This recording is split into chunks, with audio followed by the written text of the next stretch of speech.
அன்பு நண்பர்களே, வளமான வணக்கங்கள். உங்களுடைய ஃபோனை கொஞ்சம் சைலண்டில் போட்டிங்கன்னா நிகழ்ச்சிக்கு இடையூறு இல்லாமல் இருக்கும். தென்னாடுடைய சிவனே போற்றி. நண்பர்களே, இந்த நிகழ்ச்சியை விழாவை தொகுத்து அளிப்பதற்காக அன்பு தோழியும் திரைக்கலைஞருமான ரேகா நாயர் வந்திருக்கிறார். திருவண்ணாமலையில் நடக்கக்கூடிய திமுக இளைஞர் மாநாட்டுக்கு கணவர் ராஜாவுடன் செல்ல வேண்டிய திட்டமிடலை ரத்து செய்துவிட்டு நட்பின் பொருட்டு எங்களுக்காக இந்த நிகழ்ச்சிக்காக வந்திருக்கிறார். அவரை அன்போடு வரவேற்று இந்த பொறுப்பை அவரிடம் ஒப்படைக்கிறோம். ஆற்றுப்படுகையில் நாற்றின் நடுவினில் நேற்று கிடந்திருந்தோம். மாற்று குறைந்திடா மக்கள் மனதினை மட்டும் அறிந்திருந்தோம். வெற்றி கொடுத்ததும் கற்றுக் கொடுத்ததும் தங்கத் தமிழல்லவா, நம் சங்கத் தமிழல்லவா. தமிழ் காதலர்களை அன்போடு இந்த அழகான காலை வேளையில், ஞாயிற்றுக்கிழமை வேளையில் உங்களை அன்போடு வரவேற்கின்றேன். 4ஆம் ஆண்டு நேற்றுக்கு தான் பார்த்த மாதிரி இருந்துச்சு, ஆனா 4 வருஷம் ஓடிடுச்சு அப்படின்னு பார்க்கும்போது ரொம்ப சந்தோஷமா இருக்கு. மீண்டும் மீண்டும் தமிழ் எழுத்தாளர்கள் உச்சத்தை தொடும் அழகான தருணத்தில் உங்களை சந்திக்கிறேன். துபாயில் வசிக்கும் எழுத்தாளர் தேவசுப்பையா நிறுவியுள்ள ராம சே சுப்பையா நினைவு அறக்கட்டளை நடத்திய 4ஆம் ஆண்டு நாவல் போட்டியில் ஜெயிச்ச 5 நாவல்களுக்கும் அந்த நாவல்களை கொண்டாடி எழுதிய எழுத்தாளர்களையும் கௌரவிக்கும் தினமாகத்தான் இன்று இந்த மேடை அலங்கரிக்கப்பட்டிருக்கிறது. இங்கே இருக்கிறது எல்லாமே உங்களுக்காக தான். உங்களுடைய நாவல்களை படித்து எல்லோரும் அதை கொண்டாட போகிறோம். அந்த வகையில் இன்றைக்கு விழாவை அலங்கரித்து உங்களை கொண்டாட வருகை தந்திருக்கும் சிறப்பு விருந்தினர்களை அன்போடு மேடைக்கு அழைக்கின்றேன்.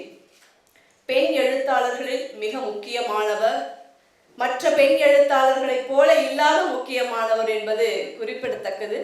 எழுத்துக்களின் வழியாக, இன்னும் சொல்ல போனால் பேனாவின் வழியாக தன் புரட்சிகளையும் தன் அன்பையும் வெளிப்படுத்தி கொண்டிருக்கும் அன்பு அக்கா வெண்ணிலா அவர்களை அன்போடு மேடைக்கு அழைக்கின்றேன்.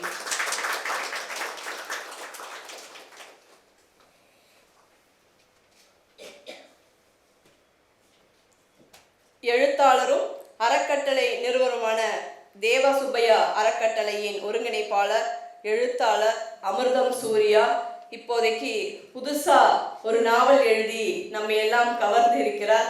அந்த அன்பு செல்லத்தை அன்போடு மேடைக்கு அழைக்கிறேன்.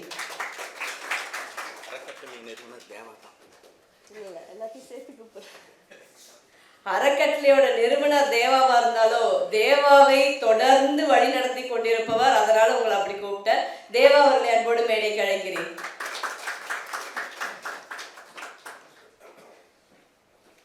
நாற்கரம் பதிப்பாளர் நல்லூர் ஆர்லிங்கம் அவர்களையும் அன்போடு மேடைக்கு அழைக்கிறேன்.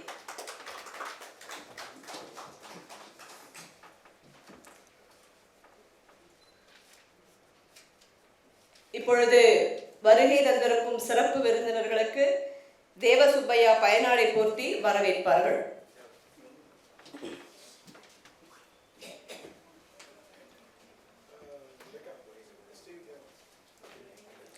ஸ்ரீவித்யா வாங்க, வாங்க.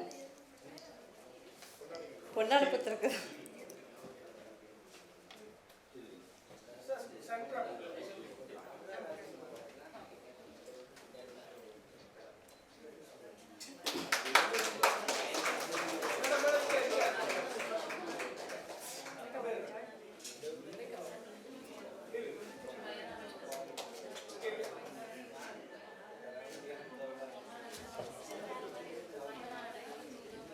நல்லு வந்த உடனே மைக்க பிடிச்ச உடனே ஒன்று சொல்ல போனாரு.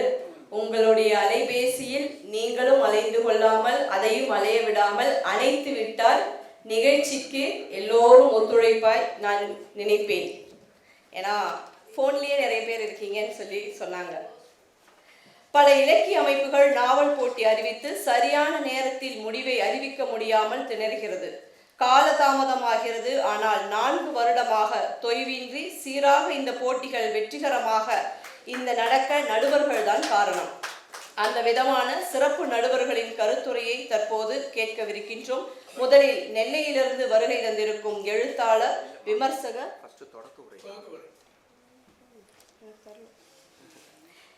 எப்பவுமே நான் தான் தொகுத்து வழங்குவேன். நேரம் ஜாஸ்தி ஆயிடும், தலைவர் எழுதி கொடுத்துருக்காரு. அதனால இந்த வாட்டி வந்து கேட்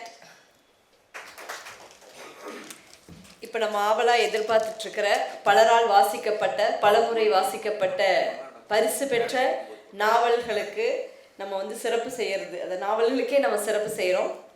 அந்த வகையில் நூல் வெளியிடப்படுகிறது. நூல் வெளியிடுவதற்கு முன் பெற்றுக்கொள்பவர்களை மேடைக்கு அன்போடு அழைக்கிறேன். நெடிய படைகள் இந்த நூலை பெற்றுக்கொள்ள PR கிருஷ்ணன் மற்றும் அலமேலு கிருஷ்ணன் அவர்களை அன்போடு மேடைக்கு அழைக்கின்றேன். உப்பிலிக்குடி நாவலை பெற்றுக்கொள்ள ரெகுநாத் அவர்களை அன்போடு மேடைக்கு அழைக்கின்றேன்.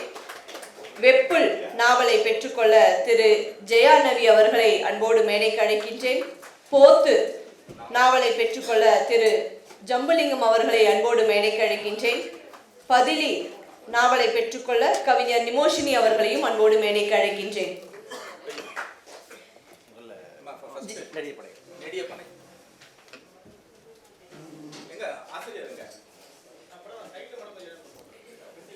திரு ஜீவகுமாரன் எழுதிய 25,000 ரூபாய் பரிசை வென்ற நெடிய படைகள் நாவல் வெளியிடப்படுகிறது. நாவலை பெற்றுக்கொள்ள PR கிருஷ்ணன் மற்றும் அலமேலு கிருஷ்ணன் அவர்களை கேட்டுக்கொள்கின்றோம்.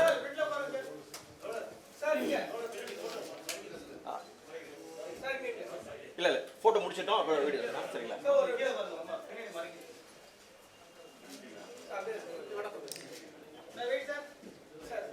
இரண்டாம் பரிசை 25,000 ரூபாயை வென்ற நாவல்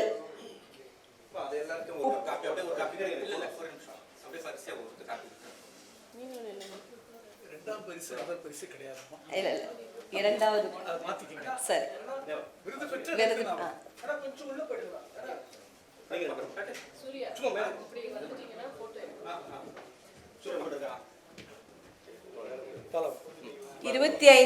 ரூபாய் விருது பெற்ற 2 நாவல்களில் முதல் நாவல்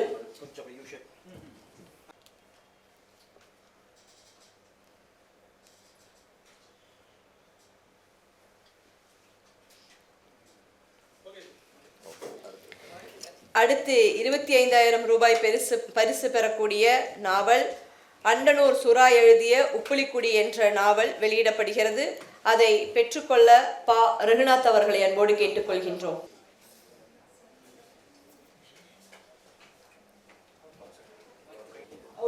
உப்பிலிக்குடி இந்த முறை 5 நாவல்களுடைய பெயரே சிறப்பு பரிசுக்குரியது.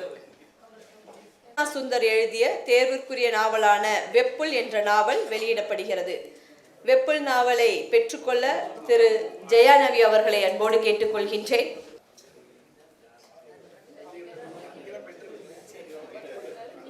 தேவசுப்பையா வழங்க நீங்க தான் பெத்துக்கு போறீங்க எல்லாம் வந்துருச்சு.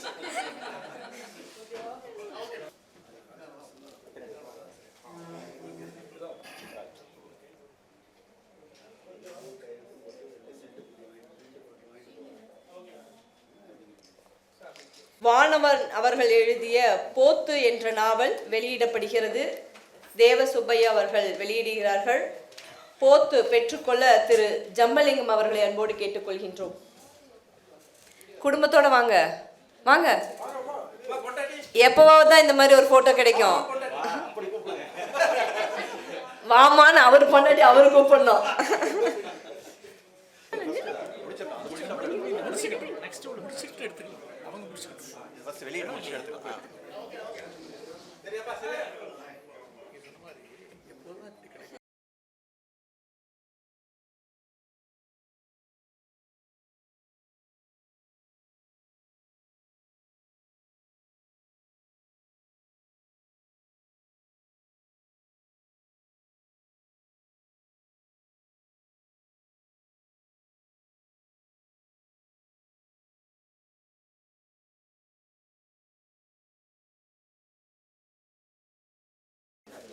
அடுத்ததாக முகமது பஹ்ருத் எழுதிய பதிலி என்ற நாவல் வெளியிடப்படுகிறது. பதிலி நாவலை தேவசுப்பையா அவர்களின் தம்பி ராமசுப்பையா அவர்கள் வெளியிடுகிறார். அதை பெற்றுக்கொள்ள கவிஞர் நிமோஷினி அவர்களை கேட்டுக்கொள்கின்றேன்.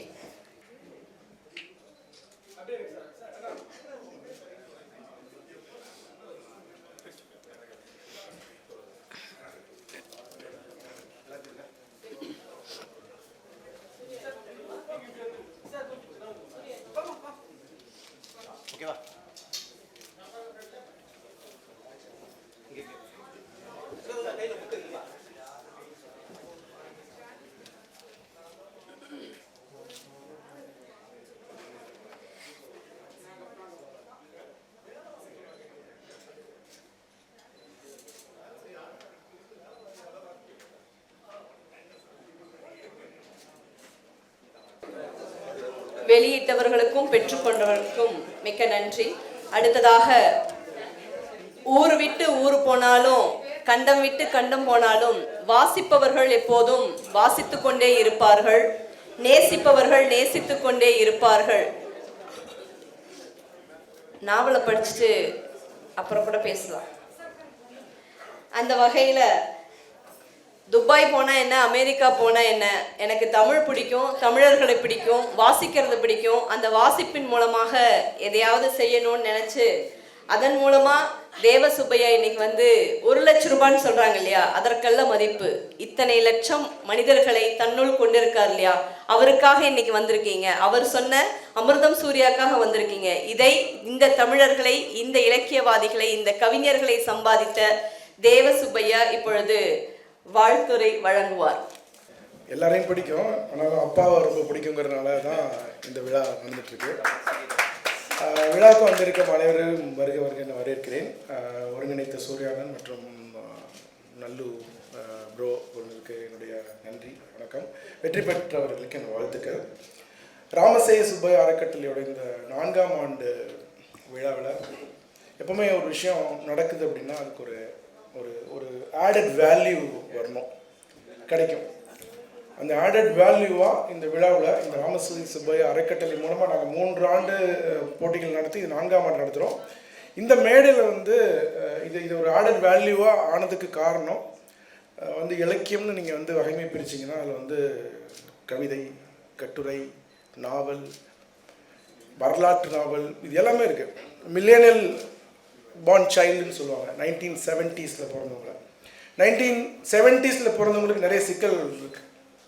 என்னென்னு கேட்டிங்கன்னா அவங்க பூமர்ஸால் வளர்க்கப்பட்டவங்க. அதனால் அவங்க சொல்லி கொடுத்த அந்த மாரல்ஸையும் பின்பற்றணும், நவீனத்தையும் சேர்த்து எடுத்துகிட்டு போகணும். அப்படிப்பட்ட ஒரு காலகட்டத்தில் பிறந்து எல்லா துறையிலும் எனக்கு ரொம்ப ஆச்சரியம். அவங்க எனக்கு என்னுடைய நண்பரோட உறவினர் அவங்க. ஆனால் எனக்கு இலக்கியத்தின் மூலமாக அவங்க உறவு, நீராதிகாரமாக இருக்கட்டும், இல்லைன்னா அவங்க வந்தவாசி போர் ஏன்னா வந்தவாசி என் ஃப்ரெண்டோட ஊர், அதனால் அதை வாங்கி அதை படித்தேன். இப்படி எல்லா காலத்தையும் அவங்க தொட்டு, அவங்க எனக்கு ஆச்சரியமாக எல்லா காலத்தையும் தொட்டு அவங்க தொட்டிருப்பாங்க ஒரு ஒரு ஒரு ஓவராலாக. இப்போ அவங்க தமிழ்நாடு பாடநூல் பதிப்பு இதுலேயும் அவங்க இருக்கிறாங்க. வெண்ணிலா மேடம் இந்த ஃபங்க்ஷனில் கலந்துட்டு நான் பெருமையாக கருதுகிறேன். அவங்களை வருக வருகின்ற இருக்கிறேன். சிவகங்கை மாவட்டம் இளையான்குடி சில நூற்றாண்டுகளுக்கு முன்னாடி அந்த ஊரில் கடுமையான மழை பெஞ்சிட்ருக்கு. அப்போ சாப்பிட்றதுக்கு கூட சாப்பாடு எதுவுமே இல்லாமல் ஒரு கணவன் மனைவி எதுவுமே இல்லை. அவங்களுக்கு வீட்டுக்கு பின்னாடியே அந்த சீக்கிரம் முடிக்கிறேன் சொல்லிட்டு நான் ஒரு வயல் இருக்குது. அதில் விதைகள் அப்போ தான் விதைச்சிருக்காங்க. கடுமையான மழை பெய்யுது. இது ஒரு காட்சி ஒன்றுன்னு வச்சுங்க. சிவனடியார் ஒருத்தர் வராரு. அவர் உணவு கேட்குறாரு. அவர் உணவு கேட்கும்போது அவங்க சிவனடியாருக்கு உணவு அதிகம் போனால் அது பாவத்தில் சேரும் அப்படின்னால என்ன பண்ணுறது தெரியாமல் கையை பிசைஞ்சு நிற்கிறாங்க கணவன் மனைவி 2 பேரும். அப்போ மனைவி சொல்கிறா, இப்போ தானே விதைகள் போட்டு விதைச்சிருக்கீங்க, அதை எப்படியாச்சும் அந்த வாரி எடுத்துகிட்டு வாங்க அப்படின்னு சொல்லும்போது ஓடி போய் அந்த விதைச்ச நெல் தண்ணியோடு எடுத்துகிட்டு சட்டியில் போட்டு வறுத்து அதை மறுபடியும் இடித்து அதை அரிசியாக்கி உணவாக்கி சமைக்கிறதுக்கு குப்பைக்கீரையை சமைச்சு கொடுத்து அப்போ அவங்கள பரிசோதனை பண்ணும் பிரசமாக சிவபெருமானே வந்ததாக சொல்கிறாங்க. அவங்க சாப்பாடு கொடுத்தனால அவங்களுக்கு எதுவுமே இல்லாத போதும் அதை கொடுத்ததற்காக இறைவன் அவர்களை ஆசீர்வதிக்கிறான். இது காட்சி 1. இளையான்குடி மாறனார் கதையோட ஒரு புராணத்தில் வருது. காட்சி 2 மதீனா.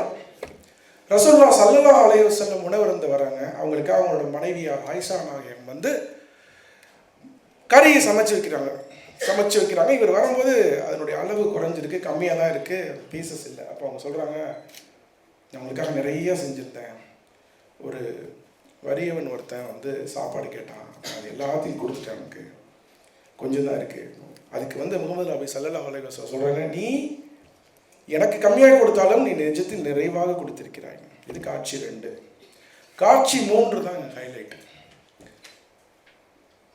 ஜீசஸ் கிறிஸ்ட் அவங்க இது நடக்கிறது நாசரேத்து நினைக்கிறேன்.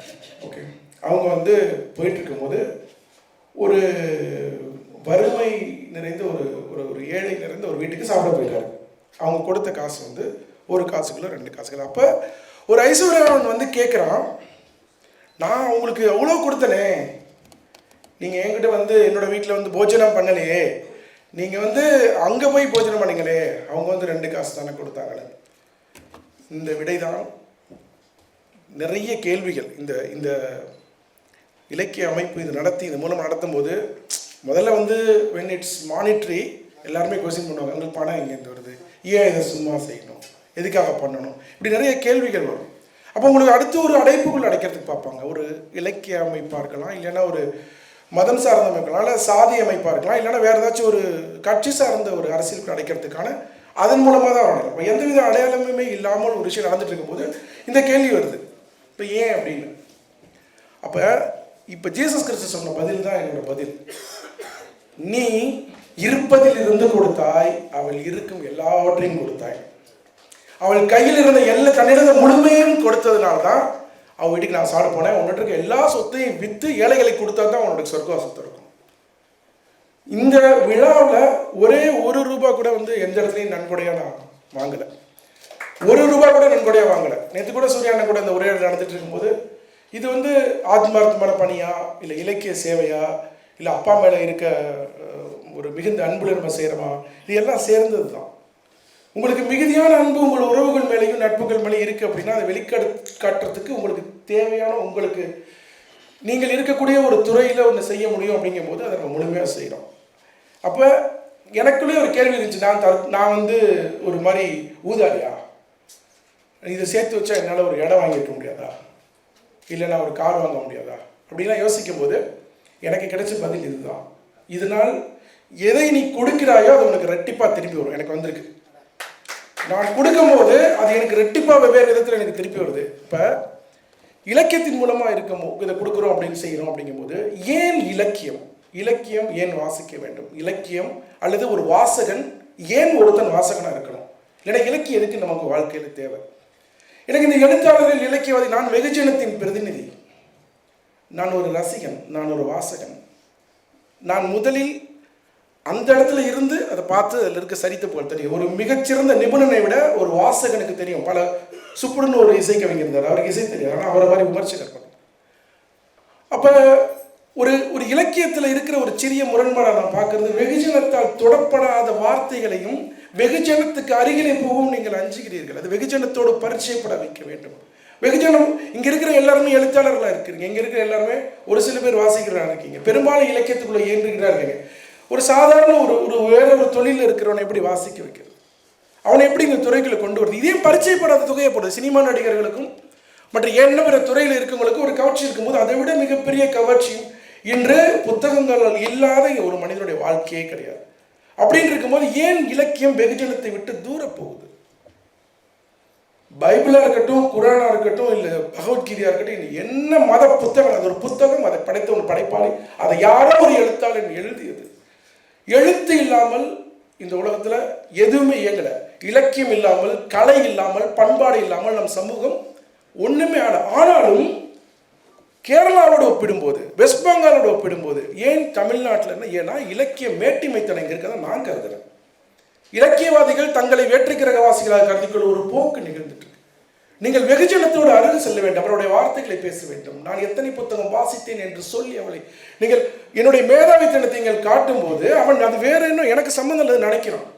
அவர் உப்பிலிக்குடி நாவல் எழுதியிருக்காரு, அது புதுக்கோட்டை மாவட்டத்தில் நிகழ்ந்த ஒரு கதை, அது ஒரு வரலாறு. இது வெகுஜனத்துக்கு எப்படி தெரியும்? இலக்கியவாதிகள் ஒரு 50 பேர் வாசித்தோடு நின்று போயிடணுமா? அது இதை தாண்டி இலக்கியம் பயணிக்கணும் அப்படின்னு நினைக்கிறேன். அதற்கான ஒரு களமாக எடுத்துகிட்டு போகணும். ரெண்டாவது, எழுத்து அப்படிங்கிறது வரும்போது, ஒரு இலக்கியம் வரும்போது ஒரு ஆர்ட், ஒரு கலை. போட்டியில் வரும்போது இந்த கலை மீறப்படுது. ஆனால் வேறு வழி கிடையாது, ஏதாவது ஒரு பண்ணணும். ஏதாவது பண்ணினாதான் எழுதுகிறவங்களை வந்து வெளியில் அடையாளப்படுத்த முடியும். அந்த ஒரு காரணத்துக்காக இதை போட்டி பரிசு நம்ம படிக்கணும். ஒரு நாவல் எழுதுறது எவ்வளோ கஷ்டம்னு எனக்கு தெரியும். இவ்வளோ நாவல்கள் எதனால் நம்ம எழுத்தாளர்களை போட்டுறோம் கொண்டாடுறோம் அப்படின்னா, அவங்க வாழ்வின் ஒரு பகுதியை பார்த்தும் உணர்ந்தும் அறிந்தும் தங்களுடைய வாழ்வின் மிகுதியான நேரத்தை செலவழித்து ஒரு நாவல் உருவாக்கணும். பரதின்னு ஒரு நாவல் எழுதியிருக்காங்க, அதுக்காக அவங்க செலவழித்த நேரம் அவங்க வாழ்நாளில் பார்த்தது. வெண்ணிலா மேம் எழுதின நாவலாக இருக்கட்டும், கங்காபுரம் வரலாற்று நாவல் எழுதுறாங்க. அப்போ அவங்களுக்கு கொடுத்துருக்க நேரம் தம்முடைய வாழ்க்கை. அந்த வாழ்க்கையை கொடுத்து அவங்க எழுதும்போது அந்த மாதிரி தான் இப்போ இங்கே எழுதுன யாருமே எதுக்குமே குறைச்சல் கிடையாது. இந்த விழாவை இதில் கூட 37 நாவல்கள் வந்ததாக சொன்னாங்க. 37 நாவல்களும் மெனக்கெட்டு தான் எல்லாரும் எழுதியிருப்பாங்க. இதை வந்து ஒரு கட்டுக்குள்ளே நிற்காம ஒரு பரந்த ஒரு சமூக ஒரு விழிப்புணர்வை அதை எடுத்துகிட்டு போகணும் அப்படின்னு நினைக்கிறேன். எழுத்து இந்த களம் தாண்டி இதுக்கு மேலே எல்லாருக்கும் அது போய் சேரணும், வெகுஜனத்தோட பேசணும், உரையாடணும்னு சொல்லிட்டு வைக்கம் பஷீரோட நாவல்கள் தெரியும். அவருடைய மொழியை பார்த்துட்டு போயிட்டீங்க. பால்யகால சிநேகிதின் ஒன்லி 100 110 இல்லை 150 பக்கம் தான் அந்த நாவல். அது என்ன பேசுதுன்னு பாலிய காலத்தில் ஆரம்பிக்கிற ஒரு 2 பேரோட நட்பு காதலாக மாறுது. அந்த நாவல் முடிக்கும் போது அதுக்கப்புறம் அவ்வளோதான், மூர்ச்சி ஆயிடுவீங்க. அதுக்கப்புறம் ஒன்றுமே பேச முடியாது. இந்த அனுபவத்தை உங்களுக்கு ஒரு நல்ல விஷயம் உங்களுக்கு தெரியுது, நீங்கள் எழுத்தாளர்களாக இல்லை நம்மளாம் ஒரு படைப்பாளிகளாக நம்ம ஒரு விஷயத்தை உன்னதத்தை உணர்ந்து நம்ம வாசிச்சுக்கிட்டே நம்ம போய்கிட்டே இருக்கோம். நம்ம வாசிக்கிறவங்க சொல்கிறோம், ஆனால் வாசக பரப்பது ஈக்குவலாக 8 கோடி பேர் இருக்க நாட்டில் 300 புத்தகம் விற்கிறதே பெரிய கஷ்டமாக இருக்குது. ஏன்? நாற்கரம் பதிப்பகத்திலேருந்து 5 புத்தகம் இருக்குது. அதுக்கு பின்னாடி நம்ம எழுத்துக்கு பின்னாடி இருக்க சிக்கல்களை பேசுகிறோம், எழுத்தின் மேன்மையை பேசுகிறோம். ஆனால் அந்த எழுத்து துறைக்கு பின்னாடி இருக்க சிக்கல்களை பேசுறது கிடையாது. அதை பற்றி ஏன் நாவல் யாரும் எழுதக்கூடாது? ஒரு படைப்பு ஒரு நாற்கரம் பதிப்பகத்தின் மூலமாக அவருக்கு இருக்கிற சிக்கல்கள், அவருடைய வாழ்வியல், எதிர்கொள்ள விஷயங்கள் யாராச்சும் அதை எழுதுங்க. அப்போ தான் தெரியும் அந்த புத்தகம் எங்கே விற்கிது. எழுதியதோடு முடிஞ்சு போச்சு, என்னுடைய நாவல் வெளியில் வந்துருச்சு, நான் 10 பேர்கிட்ட கொடுத்தோடு உங்கள் கடமை முடிஞ்சா நீங்கள் நினைக்கிறீங்க. நான் சொல்கிற ராமசே சுப்பையா அறக்கட்டளையில் வந்து எழுதி பரிசு பெற்ற நாவல் கூட நீங்கள் அதுக்கப்புறம் அதை அப்படியே விட்டுறீங்க. அது உங்களுடைய படைப்பு. பரிசு கொடுக்கறதுங்க வந்து ஒரு டூலு. அதன் மூலமாக படைக்கப்பட்ட நாடகங்கள் வெகுஜனத்துக்கு கொண்டு போகிறதுக்கு எழுத்தாளர்களுக்கு பங்கு இல்லைன்னு நினைக்கிறீங்க. நம்ம அப்படி நினைக்கிறோம். துருக்கியில் இஸ்தான்புல் நான் போனப்போ ஒரு ரயில்வே ஸ்டேஷன் வாசலில் 2 அடுக்கு புத்தகம் இவ்வளோ வச்சுட்டு ஒருத்தன் அப்படி பிடிச்சிட்டு புத்தகத்தை பண்ணிட்டு I wrote a book this is my புக்னு சொல்கிறான். வரிசையில் நின்று அங்கே இருக்க அவங்க வாங்கிட்டு போகிறாங்க. தான் எழுதிய நாவலை தான் விற்பதற்கும் அதை மார்க்கெட்டிங் செய்வதற்கும் அவன் யோசிக்கலை. நம்ம யோசிக்கிறோம். நமக்கு ஒரு மரபு இருக்குது. புலவர்கள்லாம் வந்து அது ஒரு கான்செப்ட்.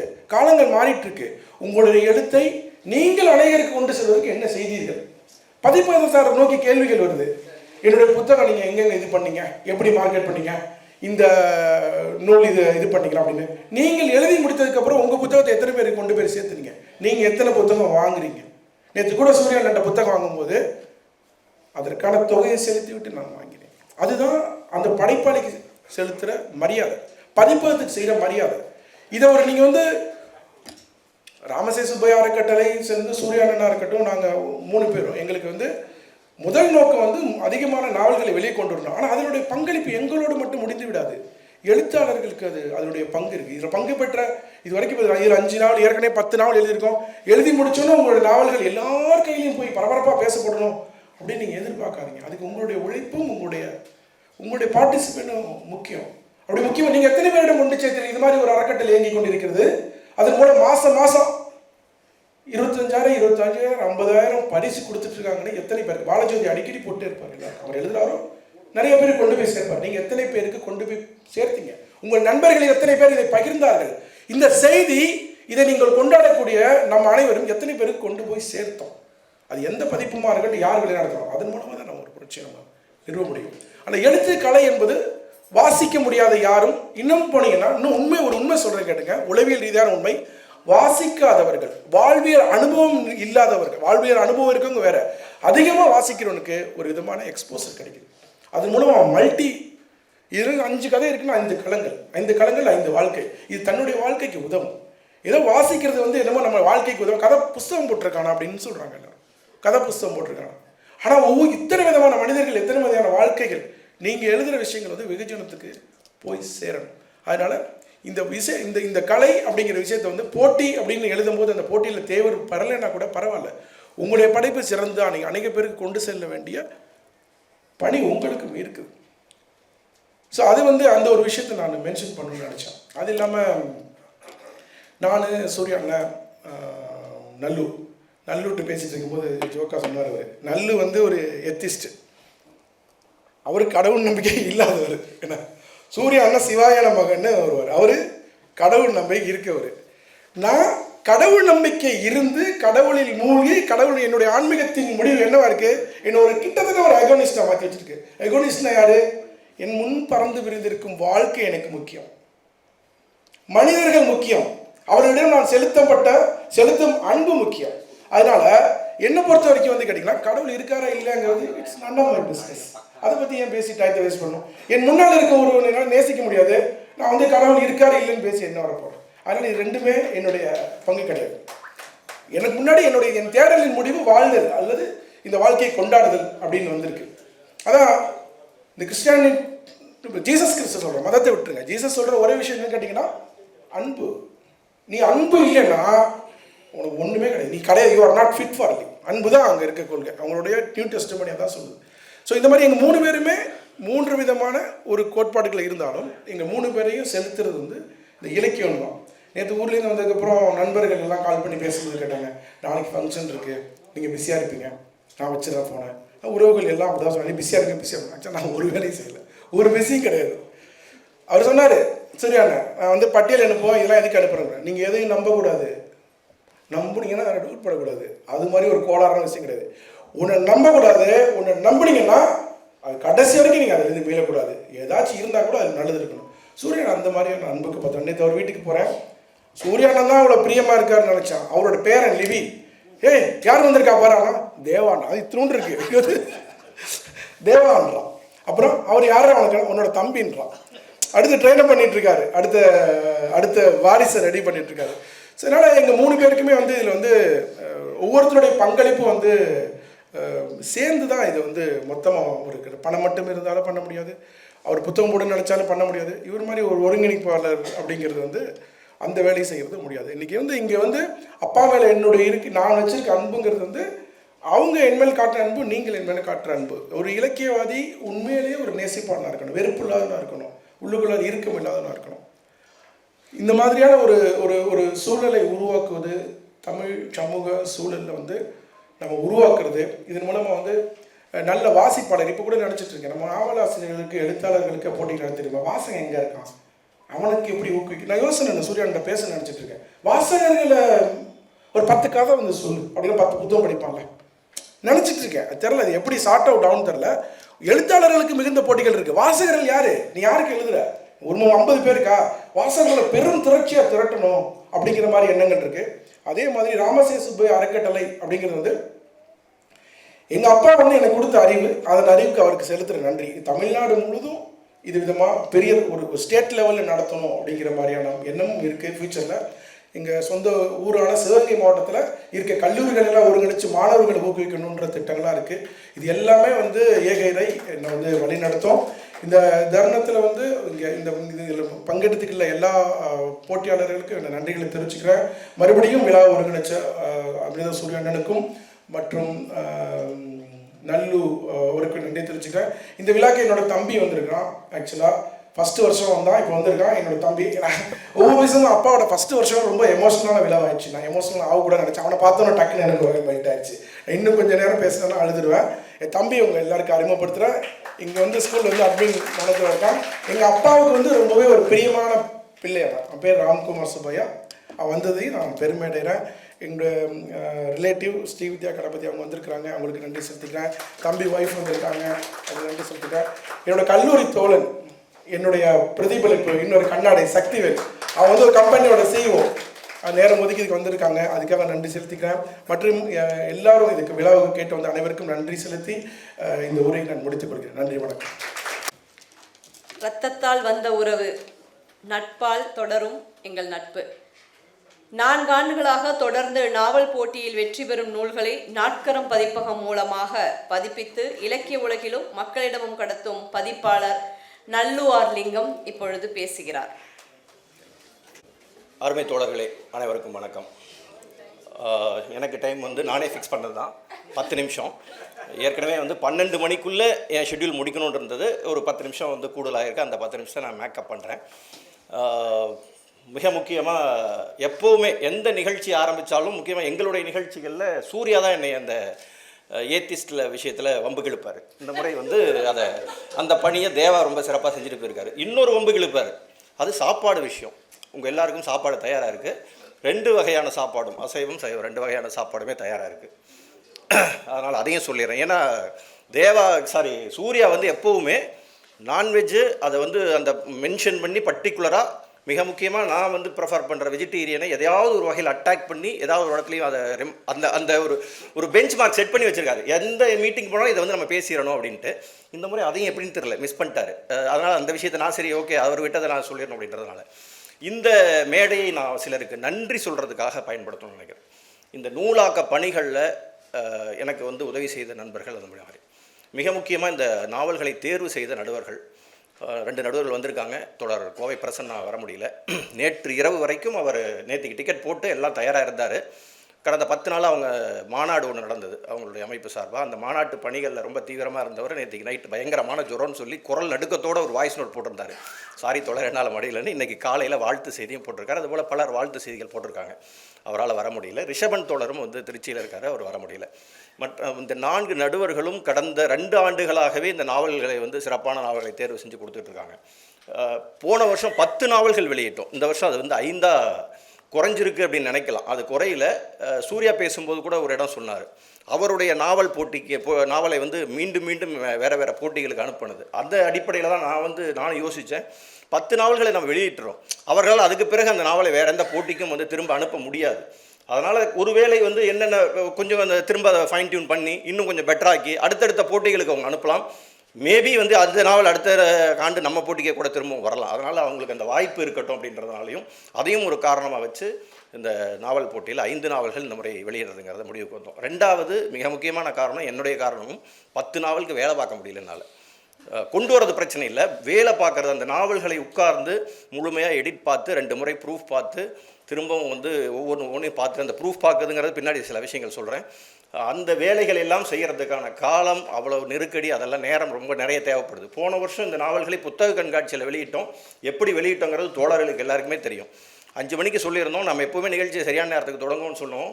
இந்த முறை வந்து கொஞ்சம் தாமதமாக தான் ஆச்சு. 5 மணிக்கு சொல்லியிருந்தோம், 5 மணிக்கு எல்லோரும் வந்து நின்றுருக்காங்க. 4:55 புத்தகம் அது வரைக்கும் வரல. எல்லாரும் பதட்டத்தில் இருக்காங்க. என்ன தோழர்னாங்க, 5 மணிக்கு தான் சொல்லிடுறோம், 5 மணிக்கு வரணும். 5 மணிக்கு ஷார்ப்பாக புத்தகம் வந்தது. உடனே எடுத்து பாக்ஸை பிரித்து புத்தகத்தை வெளியிட்டோம். அங்கே புத்தக கண்காட்சியில் வச்சு வெளியிட்டதுனால இங்கே அதுக்கு ஒரு நாள் முன்னாடியே வந்துச்சு. ஏன்னா இன்றைக்கி ப்ரெஸ் லீவு, அவங்க டெலிவரி பண்ண மாட்டாங்க. நேற்றுக்கு நைட்டு அதுவும் 8:30 மணிக்கு தான் வந்தது. ஒவ்வொரு இந்த மாதிரி புத்தக ஆக்கங்கிறது ஒவ்வொன்றுமே வந்து கடைசி நேர நெருக்கடி வரைக்கும் இருக்கும். ஏன் அப்படின்னா கடைசி நேரம் வரைக்கும் அதில் எந்த ஒரு சின்ன குறையும் இருந்துடக்கூடாது. எந்த அளவுக்கு நம்மளால் திரும்ப திரும்ப அதை பார்க்க முடியுமோ, எவ்வளவு மேம்படுத்த முடியுமோ, எவ்வளவு சரியாக கொடுக்க முடியுமோ. நோபடி இஸ் பர்ஃபெக்ட்டுங்கிறதுல எனக்கு முழுமையான நம்பிக்கை உண்டு. ஆனால் நம்மளால் முடிஞ்ச வரைக்கும் பர்ஃபெக்ஷன்ஸ் அதில் இருக்கிற மாதிரி பார்த்துக்கணும் அப்படிங்கிறதுனால அந்த உழைப்பை வந்து திரும்ப திரும்ப போட்டுக்கிட்டு அது உழைப்புங்கிறது என்னுடைய உழைப்பு அல்ல, இது ஒரு பெரிய கூட்டு உழைப்பு. பல பேருடைய உயிரை வாங்கிட்டு இருக்கேன். உதாரணத்துக்கு ஒரு லார்ட் பாஸ்கர் தோழர்லாம் வந்திருக்காரு, அவருக்கு தான் தெரியும். விடிய அவரை தூங்க விட மாட்டேன்.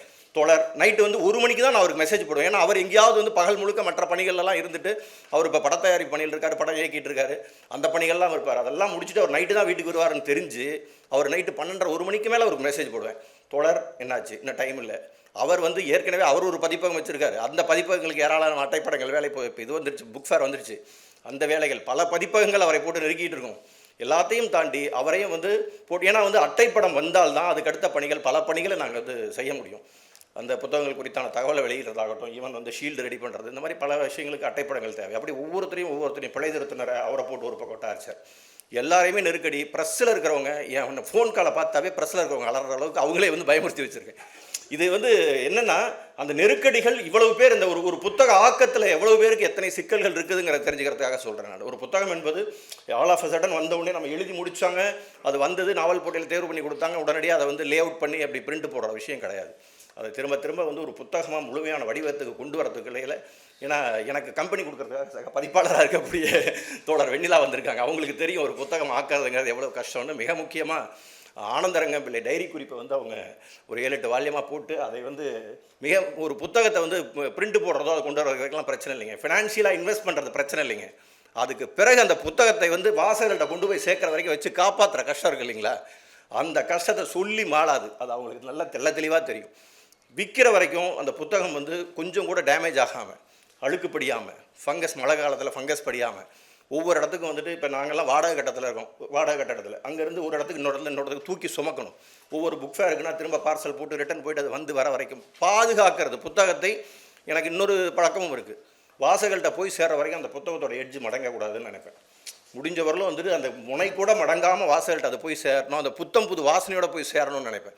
அப்போ அந்த காரணம் எல்லாம் இருக்குது. ஜின்னா இருக்கார், அவர் ஒரு சகப்பதிப்பாளர் தான், அவருக்கு தெரியும். ரூம் ஃபுல்லாக திருமண பக்கம்லாம் இறக்கிட்டு இருக்காரு. எனக்கு தெரியும் இந்த அரங்கம் எடுக்கும்போதே ஃப்யூச்சரில் வந்து தயவு செஞ்சு தொடர் இந்த அரங்கத்தில் எதுவும் புக் அடிக்கி ஃபில் பண்ணிடாதீங்க, எல்லாரும் ஆல்ரெடி ஃபில் ஆகிடுச்சுன்னு நினைக்கிறேன். ஏன்னா இதே போல் புத்தகங்கள் வெளியிடுறதுல மிக முக்கியமாக குவான்டிட்டி, நீங்கள் வால்யூம் வந்து அதிகம் பண்ணிங்கன்னா உங்களுக்கு புத்தகத்தை குறைவான செலவில் எங்களால் கொடுக்க முடியும். உதாரணத்துக்கு இப்போ வாழ்கா முதல் கங்கை வரை புத்தகம், அந்த புத்தகத்தை வந்து சீர்வாசகர்கிட்ட வெளியிட்டாங்க.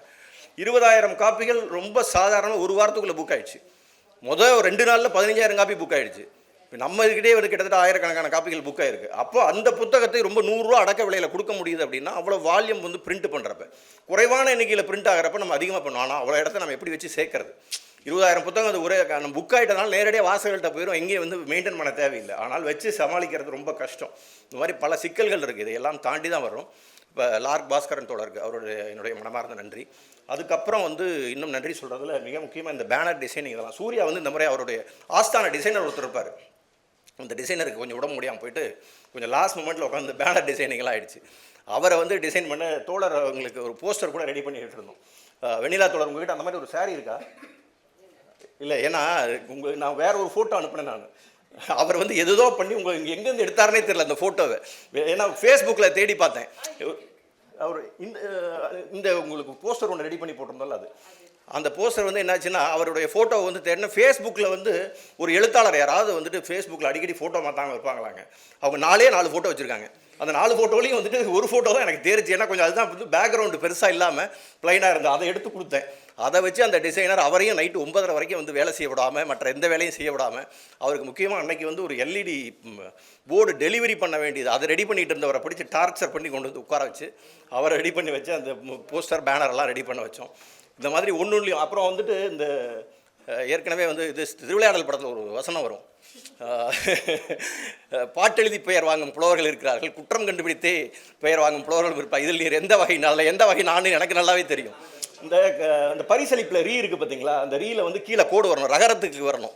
அதே போல் எழுத்து வந்தது, இடையின வந்ததுன்னா ரகரம் போட்டு மேலே புள்ளி வைக்கணும், அதுதான் வந்து சரி. வழக்கமாக இந்த ஃபாண்ட் டிசைனர்ஸ் நிறைய ஃபாண்ட்டுகள் என்ன பண்ணியிருக்காங்கன்னா துணைக்கால் போட்டு அதை வந்து அதுக்கு மேலே வந்து சுழிச்சிருப்பாங்க, அதுக்கு மேலே புள்ளி வச்சுருப்பாங்க. அது வந்து பிழை, அது வந்து சரியானது கிடையாது. அதனால் என்ன பண்ணுவேன், இது எல்லாத்தையும் முடிச்சாச்சு, பிரிண்ட்டுக்கு ஆனால் பிரிண்ட் ஏற்ற போகிறேன்னா திரும்ப ஒரு தடவை பார்த்துட்டு அந்த ரீயை மாற்றுனேன். ஆனால் அந்த ஃபாண்ட்லேயே கிடையாதுண்ணா, எனக்கு தெரியாது, நீ கீழே கோடு போடு. இல்லை, நான் அந்த ஃபாண்ட்டு மேலே திரும்ப வந்துட்டு ரீ போட்டது மேலே மறுபடியும் ராவை தூக்கி அது மேலே செட் பண்ணினா அது செட் ஆகிடும், மறுபடியும் வரும்னா அவளை திருப்பி வந்து நைட்டு 8:30 மணிக்கு சிஸ்டம் ஷட் டவுன் பண்ணவனே மறுபடியும் ஆன் பண்ண வச்சு ஏற்றி கொடுனேன்.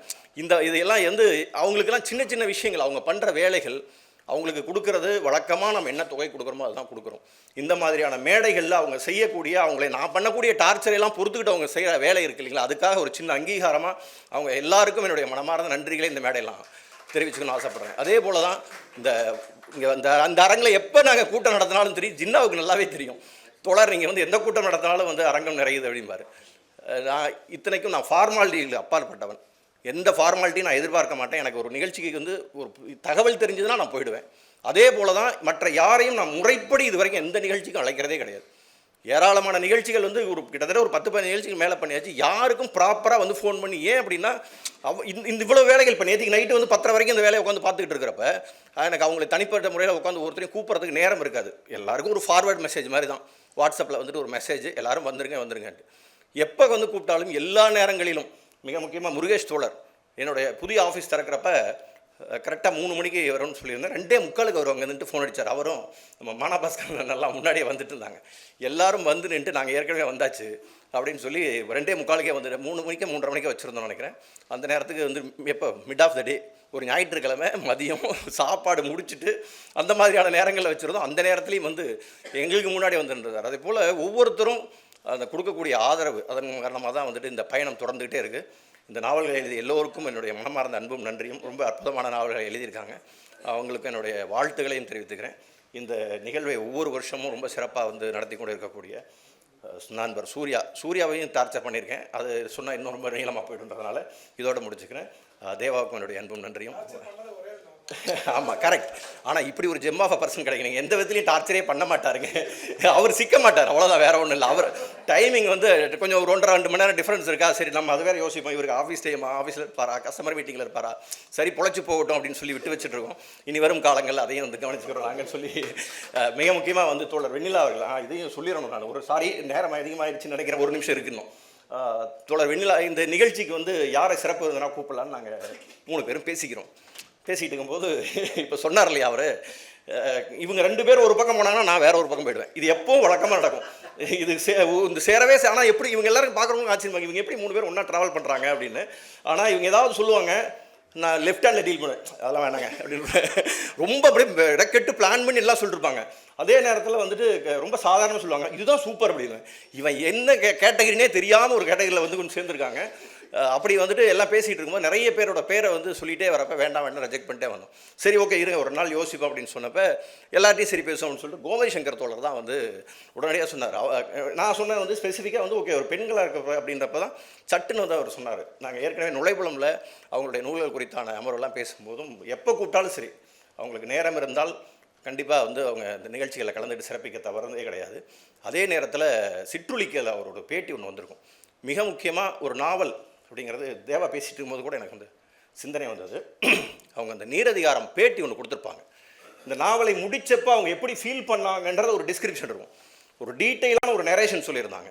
எனக்கு எல்லாமே கைவிட்டு போனதை போல இருந்ததுன்ற ஒரு வார்த்தை இருக்கும் அதில்.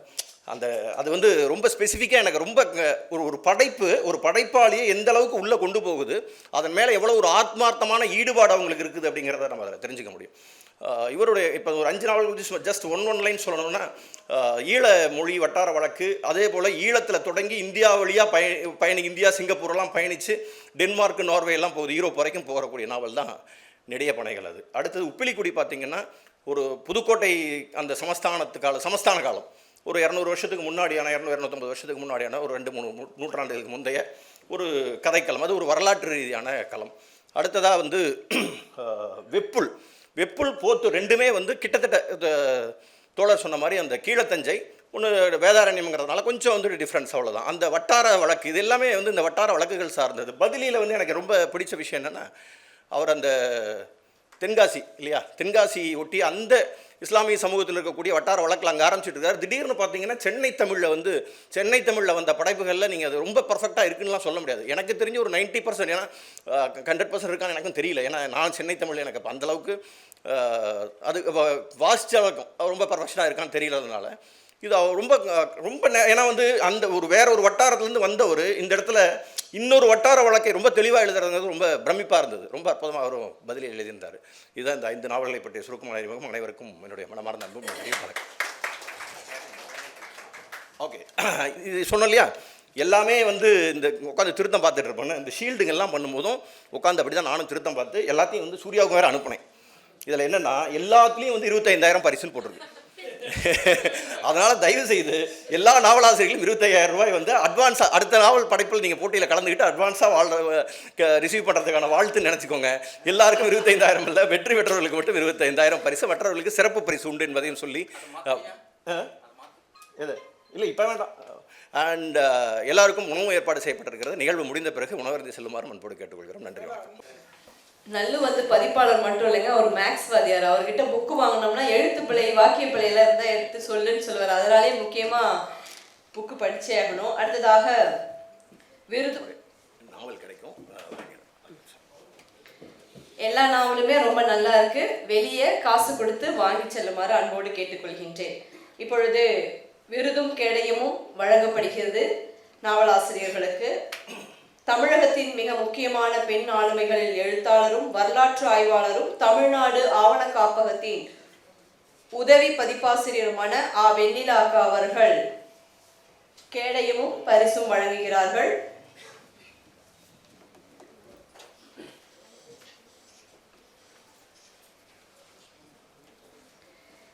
₹25,000 பரிசு பெறும் நாவல் நெடிய பனைகள் என்ற நாவலை எழுதிய எழுத்தாளர் ஜீவகுமார் அவர்களை அன்போடு மேடைக்கு அழைக்கின்றோம்.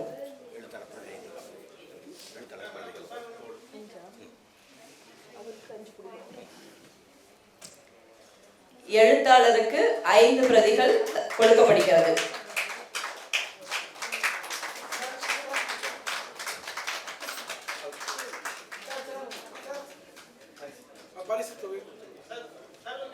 25,000 ரூபாயும் கொடுக்கப்படுகிறார்கள்.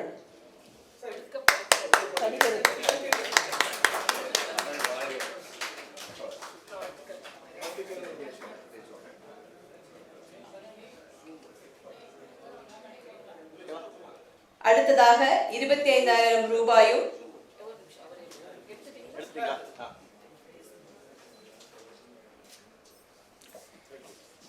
கேடயமும் நாவலாசிரியர் அண்டனூர் சுரா அவர்கள் பெறுகிறார்.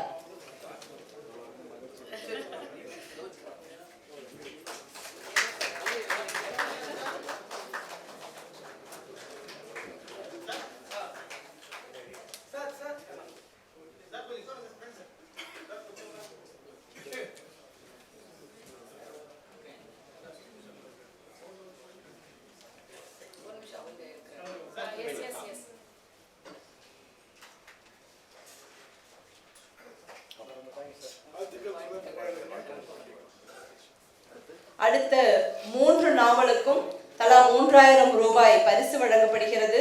வெப்புல் முதலில் வெப்புல் என்ற நாவலை எழுதிய எழுத்தாளர் மீனா சுந்தரம் அவர்களை அன்போடு மேடைக்கு அழைக்கின்றோம்.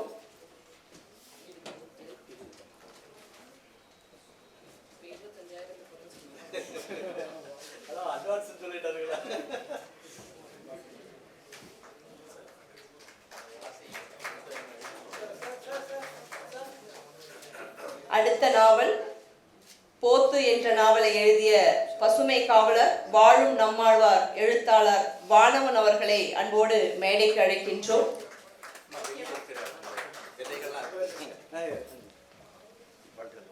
உங்க வீட்டுல இடம் இருக்கோ இல்லையோ விதை வாங்கிட்டு போய் அதை இடத்தமா மாத்தணும். அதுக்காக வெளியே நீங்க செடி விதைகள் எல்லாம் இருக்கு. வானவன் அவர்கள் உங்களுக்காக கொண்டு வந்திருக்காரு, மறக்காம வாங்கிட்டு போங்க. விதை போட்ட இடம் வந்துடும்.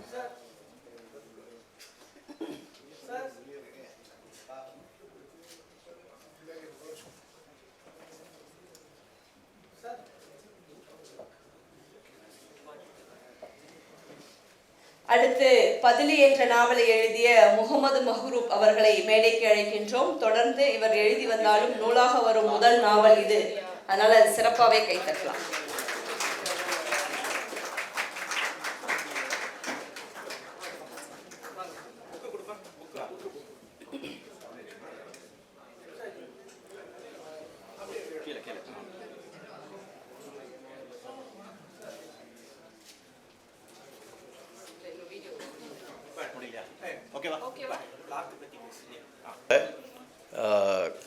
நான் எந்த நேரத்தில் தொந்தரவு பண்ணாலும் அத்தனை தொந்தரவுகளையும் சகித்துக்கொண்டு ஃபேஸ்புக்கில் ஒரே ஒரு போஸ்ட் போட்டேன். வந்து அத்தனை கமெண்ட்டும் வந்து அட்டைப்படங்கள் அனைத்தும் சூப்பர் அப்படின்னு வந்து ஒரு கமெண்ட் வந்திருந்தது. அந்த சிறப்பான அட்டைப்படங்களை வடிவமைத்த பல பதிப்புத்துறையில் ரொம்ப முக்கியமான ஒரு அடையாளமாக திகழக்கூடிய பல்வேறு அட்டைப்படங்களை தொடர்ந்து வடிவமைத்து கொண்டிருக்கக்கூடிய இயக்குனர் தொடர் லார்ட் பாஸ்கரன் அவர்களுக்கு தற்போது ஒரு நினைவு பரிசு.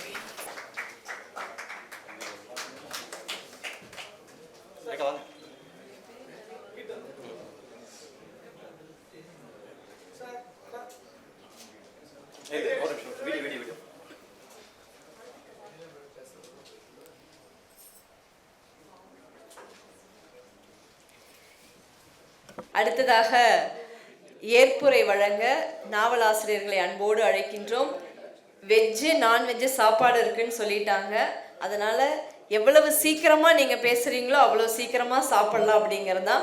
முடிஞ்ச வரைக்கும் 3 நிமிஷம் 2 நிமிஷமாக கூட நீங்கள் குறைச்சிக்கலாம். உங்களோட நாவலை பற்றி மற்றவர்கள் பேசுவாங்க. அதில் முதலில் நெடிய பனைகள் எழுதிய ஜீவகுமாரன் அவர்களை அன்போடு பேச கேட்டுக்கொள்கின்றேன். அனைவருக்கும் வணக்கம். எந்த கருடனின் நிழல்கள் எங்கள் மீது பட்டதோ, எந்த முனிவன் எம் இனத்துக்கு போட்ட சாபமோ, புலம்பெயர்ந்தோம். 5 கண்டங்களுக்கும் புலம்பெயர்ந்தோம். வானத்தில் பறந்து சென்றோம் அந்நிய தேசங்களுக்கு. அலைகளில் மிதந்து போனோம் அண்டைய நாடுகளுக்கு. கரை தெரிய முதல் கடலுக்குள் பாய்ந்தவை எத்தனை. பனிமலை காடுகளுக்குள் காணாமல் போனவை எத்தனை? ஆங்காங்கே வல்லூர்களுக்கும் திமிங்கிலங்களுக்கும் இரையானோம். எல்லைகளை தாண்டும் பொழுது எமன் கைகளில் எத்தனை? மிரட்டல்கள் எத்தனை? ஏஜென்டின் கைகளில் எத்தனை? நடு வழியில் வைத்து பேசப்பட்ட பேரங்கள் எத்தனை? கதற கதற நடந்த கற்பழிப்புகள் எத்தனை? எங்கள் உயிர் வாழ்தலுக்கும் எங்கள் இருப்புக்களை காப்பாற்றி கொள்ளவும் அல்லவா வழியெல்லாம் நேர்முக பரீட்சைகள். ஓர் வழியாக வந்து சேர்ந்தோம் அகதி முகாம்களுக்கு. கல் தோன்றா மண் தோன்றா காலத்துக்கு முன் தோன்றிய மூத்த இனம் கையில் தட்டுக்களுடன் வரிசை வரிசையாக மண்டபத்தில் கால் வயிற்று கஞ்சி. மற்ற நாடுகளில் சாப்பாட்டுக்கு மேல் ஆப்பிளும் ஆரஞ்சும். அகதி தஞ்சம் தந்த நாடுகளில் நடந்த அனைத்தும் புதிதானது. ஆரம்பத்தில் கைகளை உள்ளிழுத்த ஆமைகளாக அடக்கியே வாசித்தோம் அனைத்து சங்கீதங்களையும். பனிக்காலத்தின் கீழ் உறங்கும் பலவர்ண டியூலிப்பின்னரின் பூக்களின் கிளங்கானோம். நாம் வந்த நாடுகள் ஒன்றும் இருபோகம் செய்யும் விளை நிலங்கள் அல்ல, பனிப்பாறைகள். அங்கு வேர் விட முதலே வித்து கருகிவிடும். இலைகள் முளைக்க முதலே இனத்துவசம் அழித்துவிடும். ஆனாலும் தலையெடுத்தோம். பனி கரைய முதலே தலை தூக்கும் விண்டகை செடிகளாக தலையெடுத்தோம். தவழ்ந்தோம், நடந்தோம், ஓடினோம். எந்த துறையை இங்கு நாம் விட்டு வைத்தோம்? எந்த பல்கலைக்கழகத்தில் எங்கள் பிள்ளைகள் கால் வைக்கவில்லை? அடுத்தது ஒரு தரப்படுத்தல் ஐரோப்பாவில் என்றால் அது தமிழ் பிள்ளைகளால் தான். இந்த இடத்தில் ஒன்று விளங்கப்படுத்துகின்றேன். இலங்கையின் போராட்டங்களுக்கு காரணமாக இருந்தது பல்கலைக்கழக புகுமுகத்துக்கு கொடுக்கப்பட்ட தரப்படுத்தல். புள்ளிகளால் மட்டுமல்ல, இனத்தின் எவ்வளவு பெர்சன்டேஜ் இருக்கணுமோ அதுக்கேற்ற மாதிரி தான் அதை உள்ளே அனுமதித்தார்கள். அதால் படித்த வாலிபர்கள் பெண்கள் வீதியில் நிற்க வேண்டி வந்தது. அதுதான் போராட்டத்தின் முதலாக இருந்தது. அதுபடியாகத்தான் எழுதினேன். அடுத்ததொரு தரப்படுத்தல் ஐரோப்பாவில் என்றால் அது தமிழ் பிள்ளைகளால் தான். எல்லாம் நிறைந்து வர எங்கோ ஒரு தவறு நடந்து விட்டது. ஆடி விடுமுறைக்கு அடிக்கடி ஊருக்கு போனதாலோ என்னவோ அங்கு விட்டு வந்த எச்சங்களை இங்கு கொண்டு வந்து விட்டோம். இங்குன்றது ஐரோப்பாவுக்கு கொண்டு வந்து விட்டோம். சாதிகள் வந்தது, இயக்கங்கள் வந்தது, பிரிவினைகள் வந்தது, மீண்டும் ஒரு யாழ்ப்பாணம் வந்தது. ஆனால் என்ன, இங்கு கத்தி எடுத்து ஆளையால் வெட்டுவதில்லை. கைகளை குலுக்கி கொண்டு கால்களை வாருவோம்.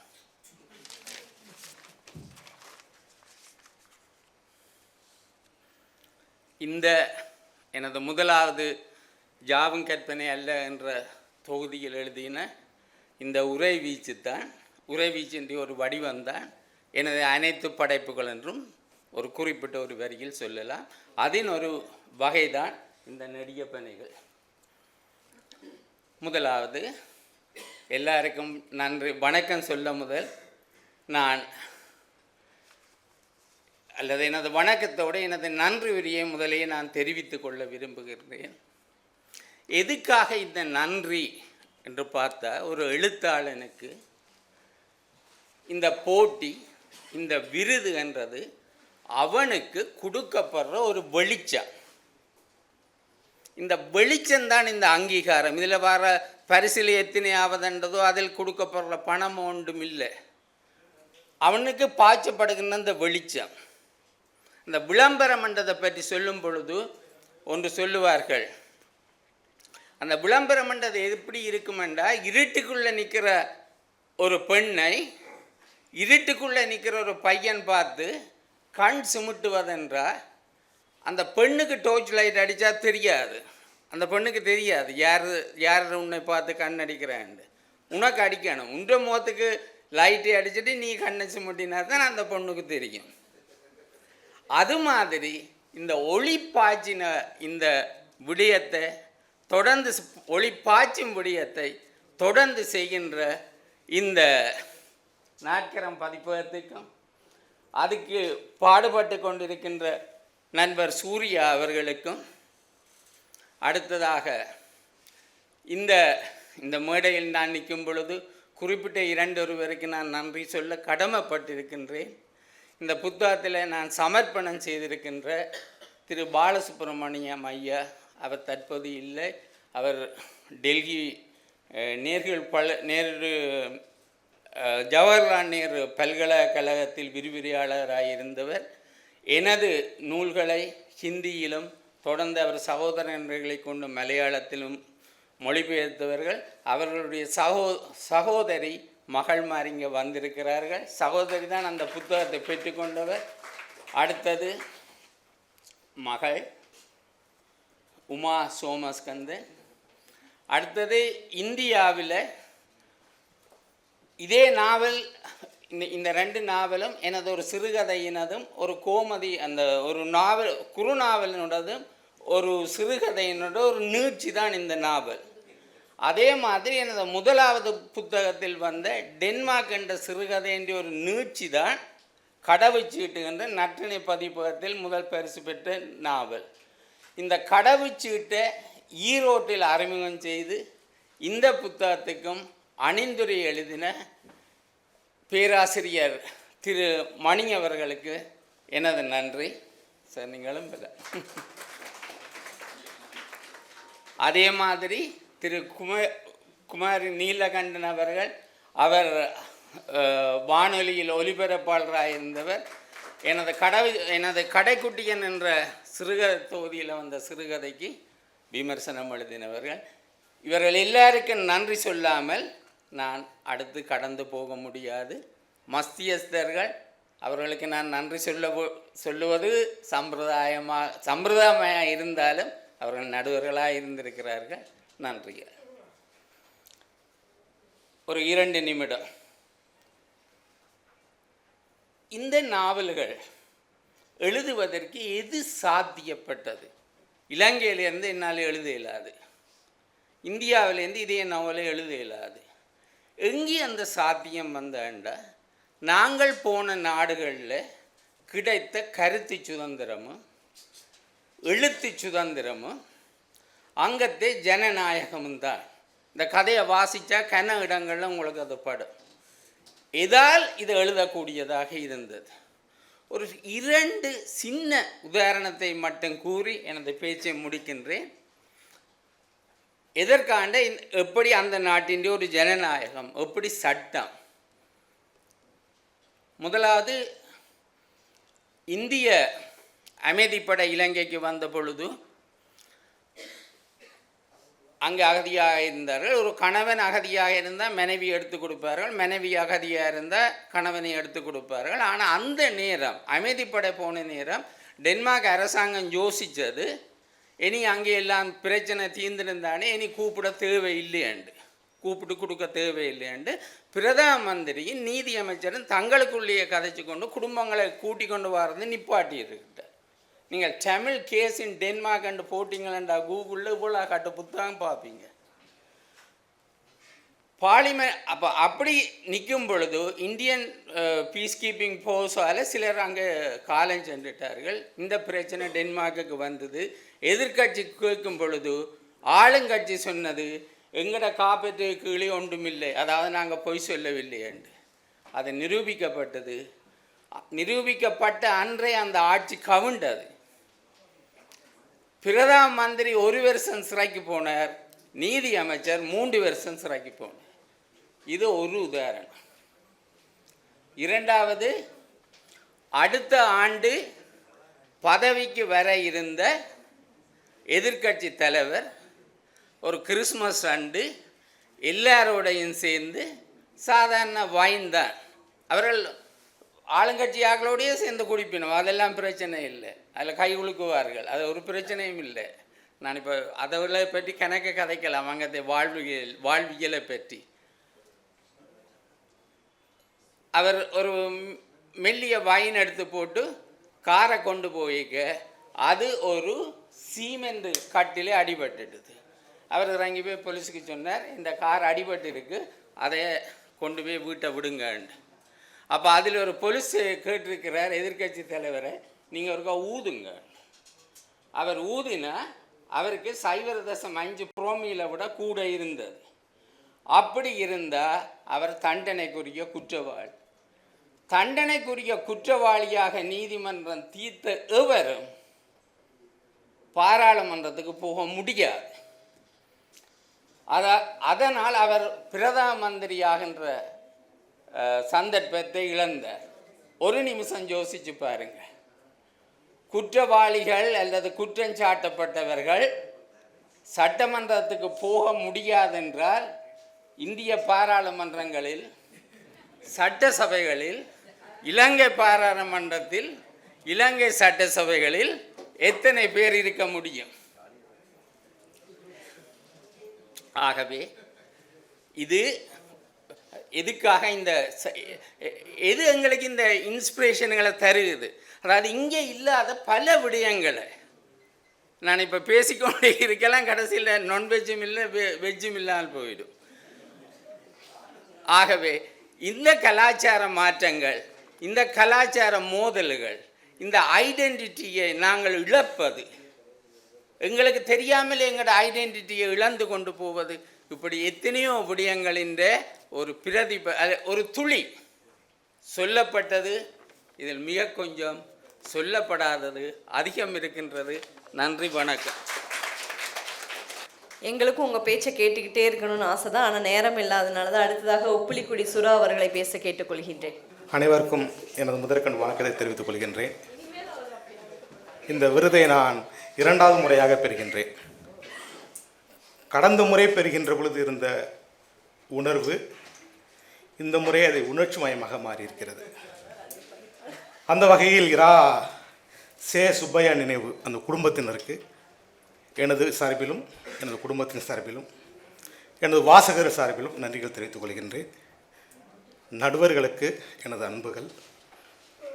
இந்த போட்டியை ஒருங்கிணைக்கின்ற கவிஞர் அமிர்தம் சூர்யானன் அவர்களுக்கு எனது முத்தங்கள்.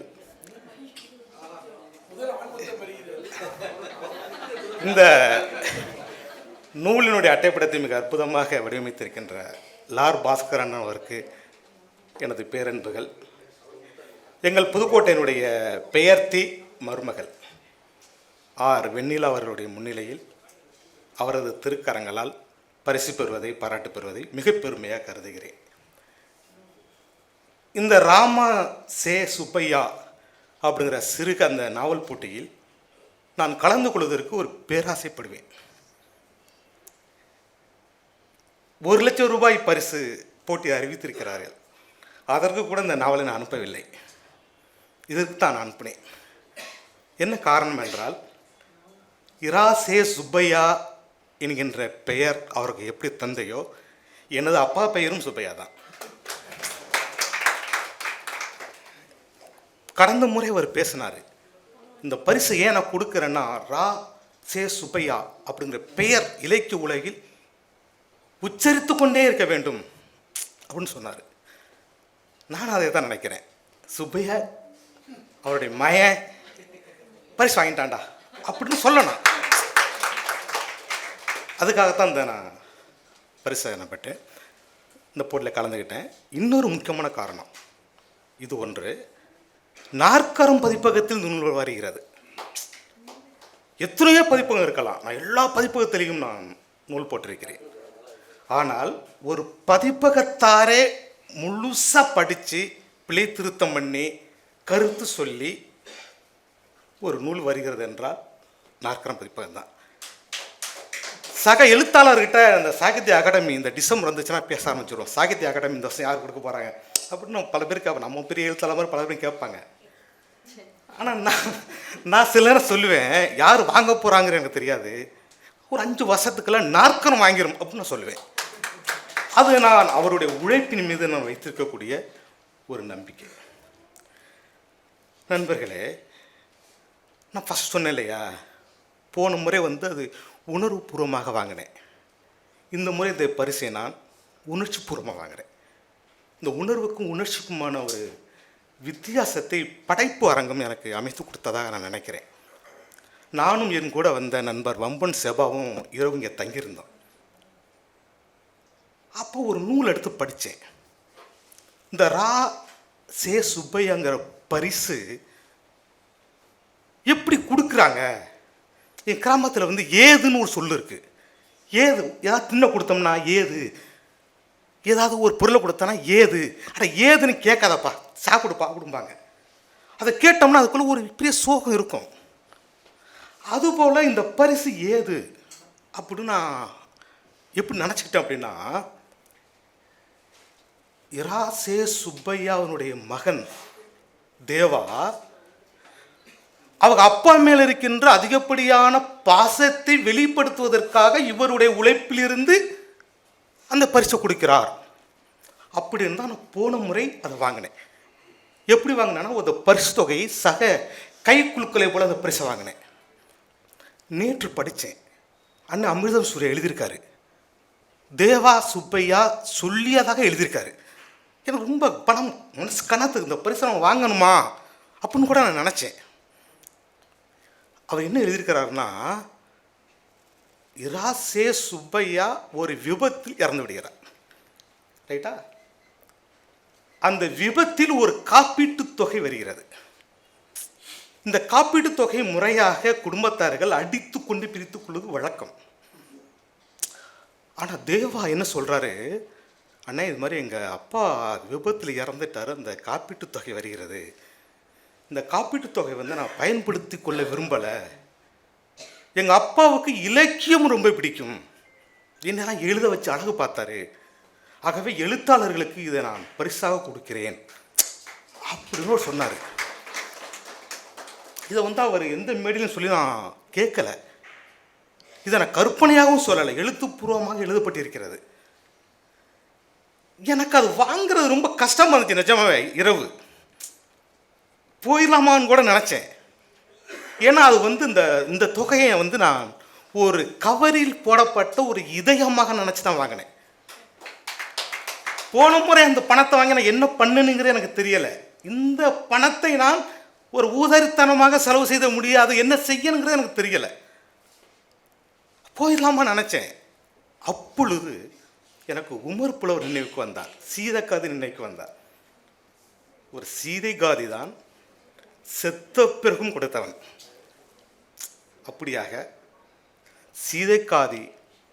சீதைக்காதியாக சே சுப்பையா அவர்களையும் உமர் புலவராக அண்டனூசராகிய நானும் இந்த நேரத்தில் ஒரு நன்றியை தெரிவித்துக்கொண்டு, அந்த குடும்பத்தார்கள் நீண்ட ஆயுளோடு இன்னும் பல இலக்கிய பங்களிப்புகள் செய்ய வேண்டும் என்று சொல்லி வாய்ப்புக்கு நன்றி பாராட்டி நன்றி கூறி விடைபெறுகிறேன். நன்றி உங்களுக்கும். அடுத்ததாக வெப்புல் எழுதிய மீனா சுந்தர் அவர்களை பேச அன்போடு கேட்டுக்கொள்கின்றேன். அனைவருக்கும் வணக்கம். ராமசுப்பையா பெயரில் வழங்கப்படுகின்ற இந்த விருது செய்தியை சூர்யா அவர்கள் என்னோடு பகிர்ந்து கொண்ட போது அவரே ஒன்று சொன்னார், அவருடைய அனுபவத்தை.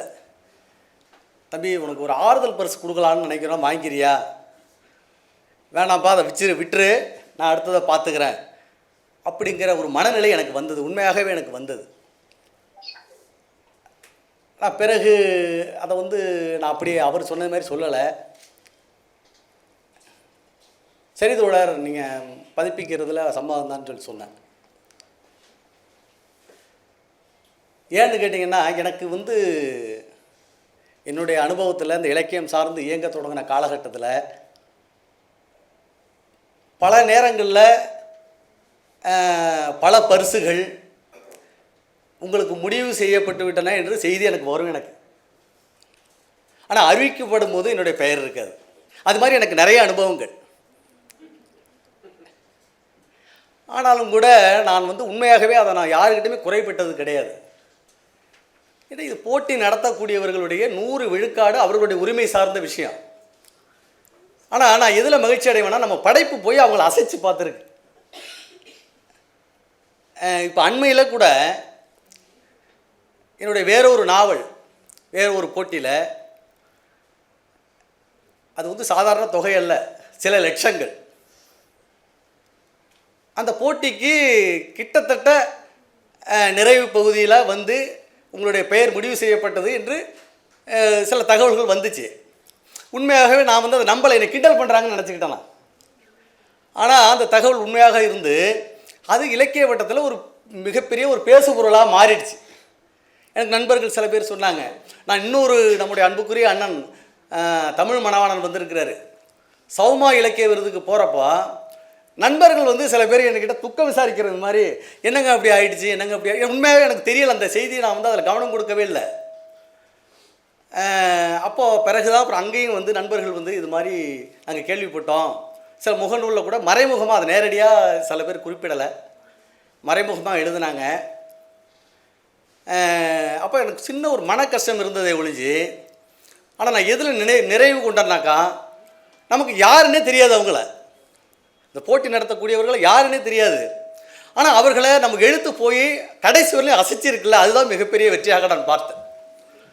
ஆக அந்த வகையில் நம்முடைய நண்பர்கள் எல்லாம் முகநூலில் இதெல்லாம் எழுதுவாங்க. நான் உண்மையாக நான் அதை விரும்ப மாட்டேன். நான் அப்போ அந்த வகையில் இந்த பரிசு சூர்யா என்கிட்ட சொன்னப்போ எனக்கு தொடக்கத்தில் ஒரு சிறு தயக்கம் இருந்தாலும், நான் என்ன நினச்சேன்னாக்கா, நம்ம படைப்பை எழுதி ரொம்ப நாள் வச்சுக்கிட்டு இருக்கக்கூடாது.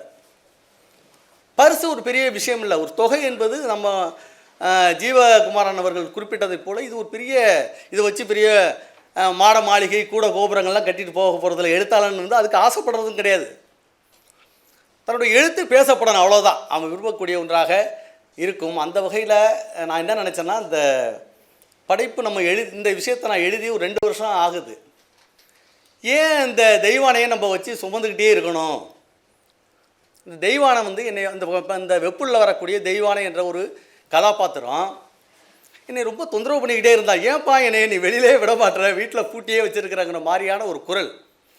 அதனால் நான் என்ன சொல்கிறேன், என்ன நினச்சேன்னாக்கா, இது பரிசு ஒரு பெரிய விஷயம் இல்லை, இது முதல்ல நூலாகட்டும், நூலான பிறகு அது வாசகர்கள்ட்ட போய் சேரட்டும் என்கிற ஒரு ஆவலோடு தான் சூர்யாக்கிட்ட நான் சொல்லிவிட்டு மறுநாள் உண்மையாகவே செல்லை எடுத்து டைப் பண்ணிட்டேன். நீங்கள் தயவு செஞ்சு அதை வேண்டாம், நான் வேறு ஒரு போட்டிக்கு அனுப்பிக்கிறேன் அப்படின்னு சொல்கிறதுக்காக டைப் பண்ணேன். அப்புறம் மறுபடியும் வேண்டாம், அது முறையில்லை, அவங்க அறிவித்த பிறகு நம்ம அதில் போய் தொந்தரவு பண்ணக்கூடாதுன்னு நினைத்தேன். அந்த வகையில் பரிசு ஒரு பெரிய விஷயம் இல்லை. இங்கே அவங்க கொடுத்த விதம் இருக்குது பார்த்தீங்களா, அதை நான் ரொம்ப நிறைவடைஞ்சேன். அதை போல் நம்முடைய வெண்ணிலா முருகேஷ் அவர்களெல்லாம் எனக்கு ஒரு 20 ஆண்டு கால நண்பர்கள். அவங்களெல்லாம் கடந்து இன்றைக்கு இருக்கக்கூடிய அவங்களுடைய வளர்ச்சியெல்லாம் மிக அபரிமிதமான ஒரு வளர்ச்சி. அவர்களுடைய கரங்களால் இந்த நூல்கள் வெளியிடப்பட்டதும், அவர்கள் உணர்ச்சிபூர்வமாக அவருடைய கருத்துக்களை பகிர்ந்து கொண்டதும் நம்முடைய பாலிய காலத்தை மீட்டதைப் போல நான் உணர்ந்தேன். ஆக அந்த வகையில் பரிசு பெற்றிருக்கக்கூடிய அனைத்து படைப்பாளிகளுக்கும் என்னுடைய அன்பான வாழ்த்துக்கள். இவ்வளவு பெரிய அரங்கு நிறைந்த கூட்டத்தை நான் ரொம்ப நாளைக்கு பிறகு இலக்கிய அரங்கில் நான் பார்க்கிறேன். ஆகவே அந்த உணர்வோடு வந்திருக்கக்கூடிய உங்களுக்கும் என்னுடைய அன்பான நன்றியை சொல்லுகிறேன். நம்முடைய சுறா ரொம்ப உணர்ச்சிபூர்வமாக அந்த தேவ சுப்பையா அவர்களுடைய பின்புலத்தை சொன்னாங்க. அந்த முடிவை எடுத்தாங்க பாருங்கள், அதுதான் மிகப்பெரிய ஒரு உன்னதமான முடிவாக நான் பார்க்கிறேன். சூர்யா அவர்கள் அடிக்கடி குறிப்பிட்டதைப் போல, அவர் வேறு எந்த முடிவு எடுத்திருந்தாலும் தேவ சுப்பையா திரும்ப வாழ்ந்திருக்க மாட்டார். இந்த முடிவு எடுத்ததனால் அவருக்கு இறப்பு இல்லை என்ற செய்தியை சொல்லி என்னுடைய அன்பான நன்றியை சொல்லி நிறைவு செய்கிறேன். நன்றி, வணக்கம். அடுத்ததாக போத்து நாவலாசிரியர் வானவன் அவர்களை பேச அன்போடு கேட்டுக்கொள்கின்றேன். இந்த மேடை அரங்கத்தில் இருக்கிற பெரும்பாலானவங்களை என்னுடைய மனதுக்கு நெருக்கமானவர்கள் அனைவருக்கும் என்னுடைய வணக்கங்கள்.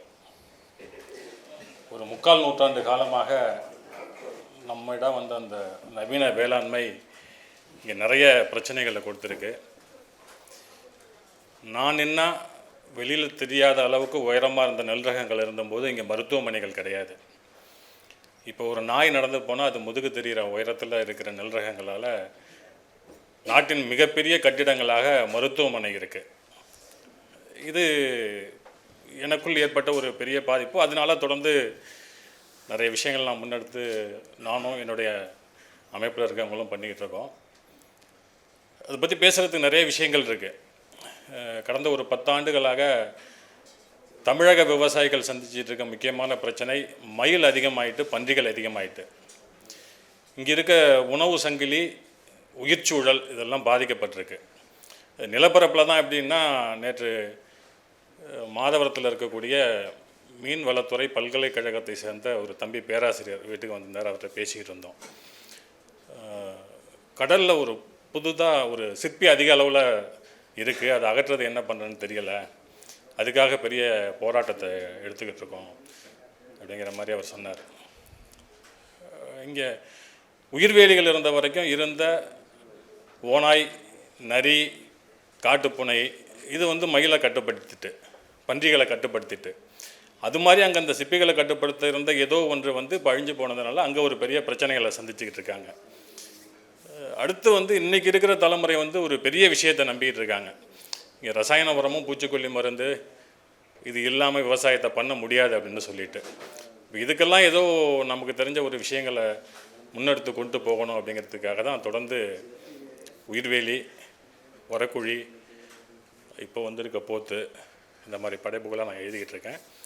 இது எனக்கு கிடைச்ச அனுபவங்கள், அதை வந்து நான் தொடர்ந்து படைப்புகளாக கொண்டு வந்துக்கிட்டு இருக்கேன். இந்த போட்டி நடத்தின தேவா அவர்களுக்கு இந்த நேரத்தில் நான் நன்றி சொல்லிக்கிறேன். புத்தகத்தை வெளியிட்டு சென்றிருக்கும் வெண்ணிலாமாவுக்கு நன்றி. நடுவர்களாக இருந்தவங்களுக்கும் இந்த நேரத்தில் நான் நன்றி சொல்லணும். ஏன்னா இந்த நான் எழுதின நாவலை பிழை திருத்தத்துக்காக 2 தடவை படிக்கும் பொழுதே அது ரொம்ப கஷ்டமாக இருந்தது. ஏன்னா நமக்கு இருக்க வேலைப்பழுவில் அதை உட்காந்து படிக்கணும் இல்லையா. ஒரு 40 நாவல்களை வந்து படிச்சுட்டு அதில் தேர்ந்தெடுக்கிறாங்கன்னா அது எவ்வளோ சிரமம் அப்படிங்கிறது தெரியும். அவங்களுக்கு இந்த நேரத்தில் நன்றி சொல்கிறேன். சக படைப்பாளர்கள், வெற்றி பெற்றவர்கள் அப்படிங்கிறது மட்டும் இல்லை, இந்த போட்டியில் கலந்துக்கிட்டவங்க அவங்களுக்கு என்னுடைய வாழ்த்துக்கள். நிகழ்ச்சியை ஒருங்கிணைத்தவர், இந்த போட்டியை ஒருங்கிணைத்த அமிர்தா சூர்யாவுக்கும் இந்த நேரத்தில் நான் நன்றி சொல்லிக்கணும். அதுக்கு நிகழ்ச்சியை தொகுத்து வழங்கின ரேகாமா அவங்களுக்கு நன்றி. யாராவது மிஸ் பண்ணியிருப்பானு தெரியல. எல்லாருக்கும் என்னுடைய நன்றியை தெரிவிச்சுக்கிட்டு விடைபெறுகிறேன். ஒரே ஒரு தகவல் மட்டும் சொல்லிக்கிறேன். அண்டனூர் சுறா சொன்னது வந்து முழுமையான ஒரு உண்மையான தகவல் தான். ஆனால் அது இந்த வருடம் இல்லை, முதல் வருடம் நம்ம சலஞ்சலம் வெளியிட்டோம் இல்லையா சிறுகதை போட்டி, முதல் வருடம் வர்றதுக்கு முன்னாடி இந்த சம்பவம் நடந்துச்சு. ஸோ அப்போ எனக்குள்ளே தோணுனது தான் வந்து திருப்பி வந்து இது மாதிரி செய்யணும் அப்படிங்கிறது. அவர் சொன்ன தகவல் உண்மை, ஆனால் காலகட்டம் இது 4வது வருடம் மற்றும் சொல்லிக்கிறேன் நான். தேங்க்ஸ். அடுத்ததாக பதிலி எழுதிய முகமது பரூக் அவர்களை பேச அன்போடு கேட்டுக்கொள்கின்றேன். ஏக இறைவனை வணங்கி அவனுடைய நல்லருளும் நல்லாசியும் நம் யாவருக்கும் கிடைக்க பிரார்த்தித்தவனாய் என்னுடைய உரையை துவங்குகிறேன். முதல் தலைமுறை பட்டதாரியை போல முதல் தலைமுறை எழுத்தாளனாக நான் இங்கே நின்று கொண்டிருக்கிறேன். என்ன கொஞ்சம் லேட்டு, முதியோர் கல்வியில் கற்று பட்டம் பெற்றது போல ஒரு முதியவனாய் இங்கே நான் பட்டம் பெற்றிருக்கேன். எழுத்தாளர் சகோதரர் தோழர் பாலகுமார் சொன்னது போல் எழுத்து எழுதுகிற விஷயங்களில் வந்து எல்லாருக்குமே ஒரு தயக்கம் இருக்கும். எங்கே நம்ம எழுதி அதை பார்த்து யாரும் கிண்டடிச்சிருவாங்களோ கேலி பண்ணுவாங்களோ அப்படிங்கிற தயக்கம் எல்லோருக்குமே இருக்கும். அந்த தயக்கம் எனக்கு இருந்தது ஆரம்ப காலத்துலேருந்தே. இப்போ படிக்கிற காலத்துலேருந்தே நமக்கு இந்த எழுத்து மேலேயும் எழுதுவோர் இதில் கவிதை, கட்டுரை இதில் நிறைய ஆர்வங்கள் இருந்தது. ஆனால் அதுக்கு சரியான நமக்கு வடிகால் கிடைக்கல. அப்படியே காலங்கள் கடந்து போச்சு. இந்த வலைத்தள வளர்ச்சி, இந்த வாட்ஸ்அப்பு, முகநூல், இந்த குழுமங்கள் தான் வந்து எனக்கு இதை கதவை திறந்து விட்டுருக்கு. ஏன்னா முகநூலில் நம்ம ஏதாவது எழுதினோம்னா அது யாரும் பார்த்து கிண்டல் பண்ணாங்களோ கேள்வி பண்ணாங்களோ நமக்கு நேரடியாக தெரிய போகிறதில்ல. அந்த மாதிரி நம்ம எழுதி பழக்கப்பட்டதில் தான் வந்து ஒரு முகநூல் குழுமம் மூலமாகத்தான் என்னுடைய எழுத்துக்கள் வந்து வெளி உலகுக்கு வந்துச்சு. என்னுடைய முகநூல் குழுமத்தில் என்னோட ஒன்றா பயணித்த தோழர் ஜெயா நவி இருக்காங்கள்ல, அவங்க எனக்கு ஊக்கம் கொடுத்தவங்களில் ஒரு முதலான ஆள் அவங்களுக்கு. என்னுடைய மேடை ஏற்றமை வந்து ஒரு இதுக்கு முன்னாடி அவங்களுடைய ஒரு கவிதை நூல் வெளியேற்றத்துலாம் என்னுடைய முதல் மேடை ஏற்றம். அந்த மேடை ஏற்றத்தில் கூட எனக்கு கேட்காமலே என்னோடய பேரை இது பண்ணிட்டு டிசைட் பண்ணிட்டாங்க மேடை. இப்போ கூட எனக்கு கையெல்லாம் நடக்குது. இந்த எழுதுறது 1000 எழுதிடுவோம், மேடையில் ஏறி பேசுகிறதுக்கு வந்த தயக்கங்கள் எனக்கு இருந்துக்கிட்டே இருக்குது. அதுக்கப்புறம் பெருசாக சொல்லணுன்னா அவங்க அந்த சார் சொன்ன மாதிரிக்கு என்னுடைய இந்த நாவல் வந்து இன்னொரு விஷயம் சொல்லணும். இந்த ஷீல்டு விஷயமாக வெண்ணிலா மேடம் வந்து ஒரு விஷயம் சொல்லிகிட்டு இருந்தாங்க. இப்போ இந்த நாவல் வந்து நான் ஒரு போட்டிக்கு அனுப்பின விஷயம் வந்து என் ஒய்ஃபுக்கு கூட தெரியாது. ஒய்ஃபு கூட சொன்னால் ஏதெல்லாம் உங்களுக்கு தேவையில்லாத வேலைன்னு சொல்லிட்டு கிண்டல் பண்ணுவாங்கன்னு சொல்லிட்டு என் ஒய்ஃபு கூட சொல்லலை. என்னுடைய ஒன்றா வேலை செய்கிற ஆளுங்கள் யாருக்குமே நான் ஒரு நாவல் எழுதியிருக்கிறேன், அதுக்கு எனக்கு பரிசு கிடச்சிருக்குன்னு சொல்லிட்டு இது வரைக்கும் தெரியாது. அதாவது நாவல் பரிசு தேர்வாயிருச்சு அப்படிங்கிற அந்த இது வெளியே வந்த உடனே அதை வந்து ஒய்ஃபுக்கு முதல்ல அனுப்புனவுடனே அவங்க சொன்ன முதல் இது என்ன சொன்னாங்கன்னா, மேலே 2 பேருக்கு மட்டும் 25,000 ரூபா பரிசு போட்டிருக்கு, உங்களுக்கு பரிசு வரலையே, கொஞ்சம் நல்லா எழுத மாட்டீங்களா? அப்போ தான் சொல்கிறாங்க.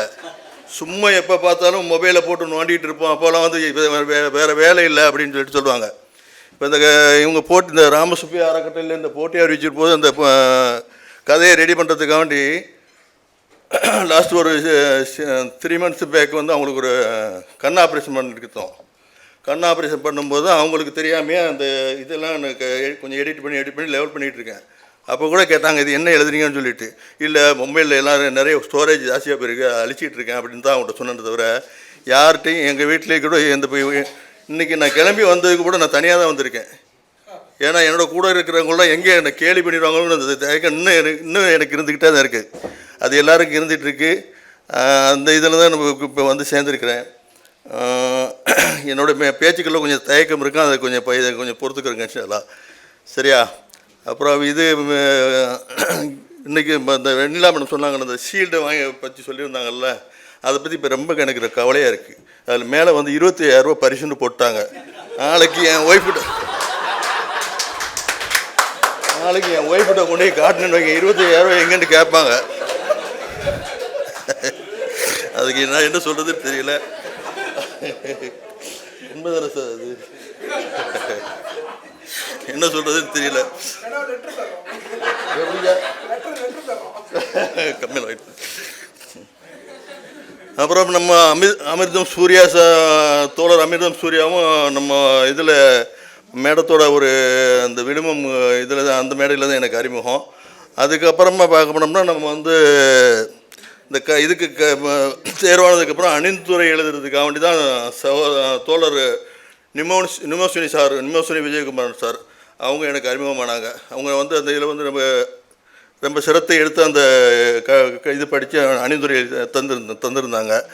அதுக்கப்புறமா நம்ம நல்லு சார் நம்ம எல்லோரும் சொன்ன மாதிரி அந்த இதில் வந்து பிள்ளை திருத்தங்களுக்காண்டி ரொம்ப சிரத்தை எடுத்து நம்ம இது பண்ணார். இவ்வளோ சிரத்தை எடுத்து பண்ணதை நான் என்னையும் அவரை யாரோ தூங்கக்கூடாதுன்னு சொன்னாங்க. அதே மாதிரி என்னையும் அவர் அடிக்கடி டிஸ்டர்ப் பண்ணி எல்லாம் இது பண்ணி ரொம்ப சிறப்பாக அந்த இதை கொண்டு வந்து சேர்ந்துருக்காங்க.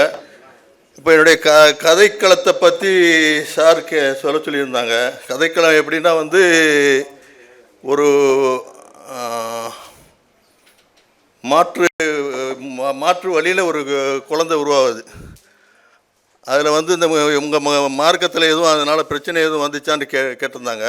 அதில் அப்படி ஒன்றும் பிரச்சனை வர்றதுக்கு உண்டான வாய்ப்பு இல்லை. ஏன்னா வந்து அந்த இது இப்போ ஏற்பாடு பண்ணும்போதே வந்து அக்ரிமெண்ட்டோட தான் ஏற்பாடு பண்ணுறாங்க. இது யார்கிட்டேருந்து இந்த குழந்தை உங்களுக்கு வருதுங்கிறத அவங்களுக்கும் தெரியாது, யாருக்கு போய் சேருதுங்கிறது அவங்களுக்கும் தெரியாது.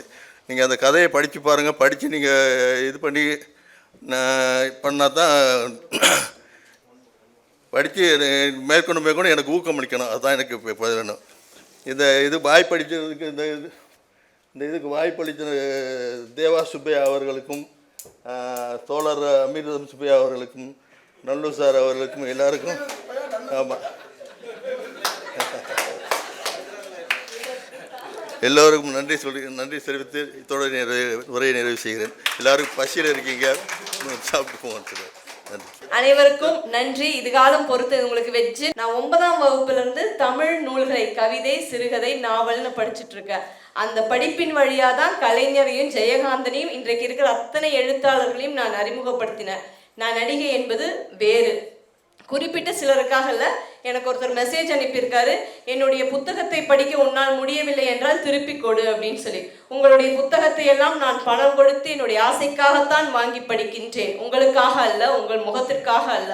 உங்கள் நூல்களை படித்தவர்கள்தான் எனக்கு உங்கள் முகங்கள் அறிமுகப்பட்டன. ஆதலால் நான் இந்த 6 மாச கால புத்தகமே தொடல.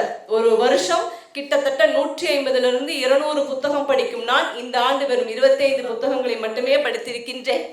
வந்த உடனே புக்கு படிக்கலையா, ஏன் என் புக்கை புக்கை படித்து போடணும்னா நான் அதை ரசிக்கணும், அதற்கான நேரம் வேணும். நான் வீடு இல்லாமல் தங்கி இருக்கிறேன், அதே சமயத்தில் ஆப்ரேஷன் முடிஞ்சிருக்கேன்.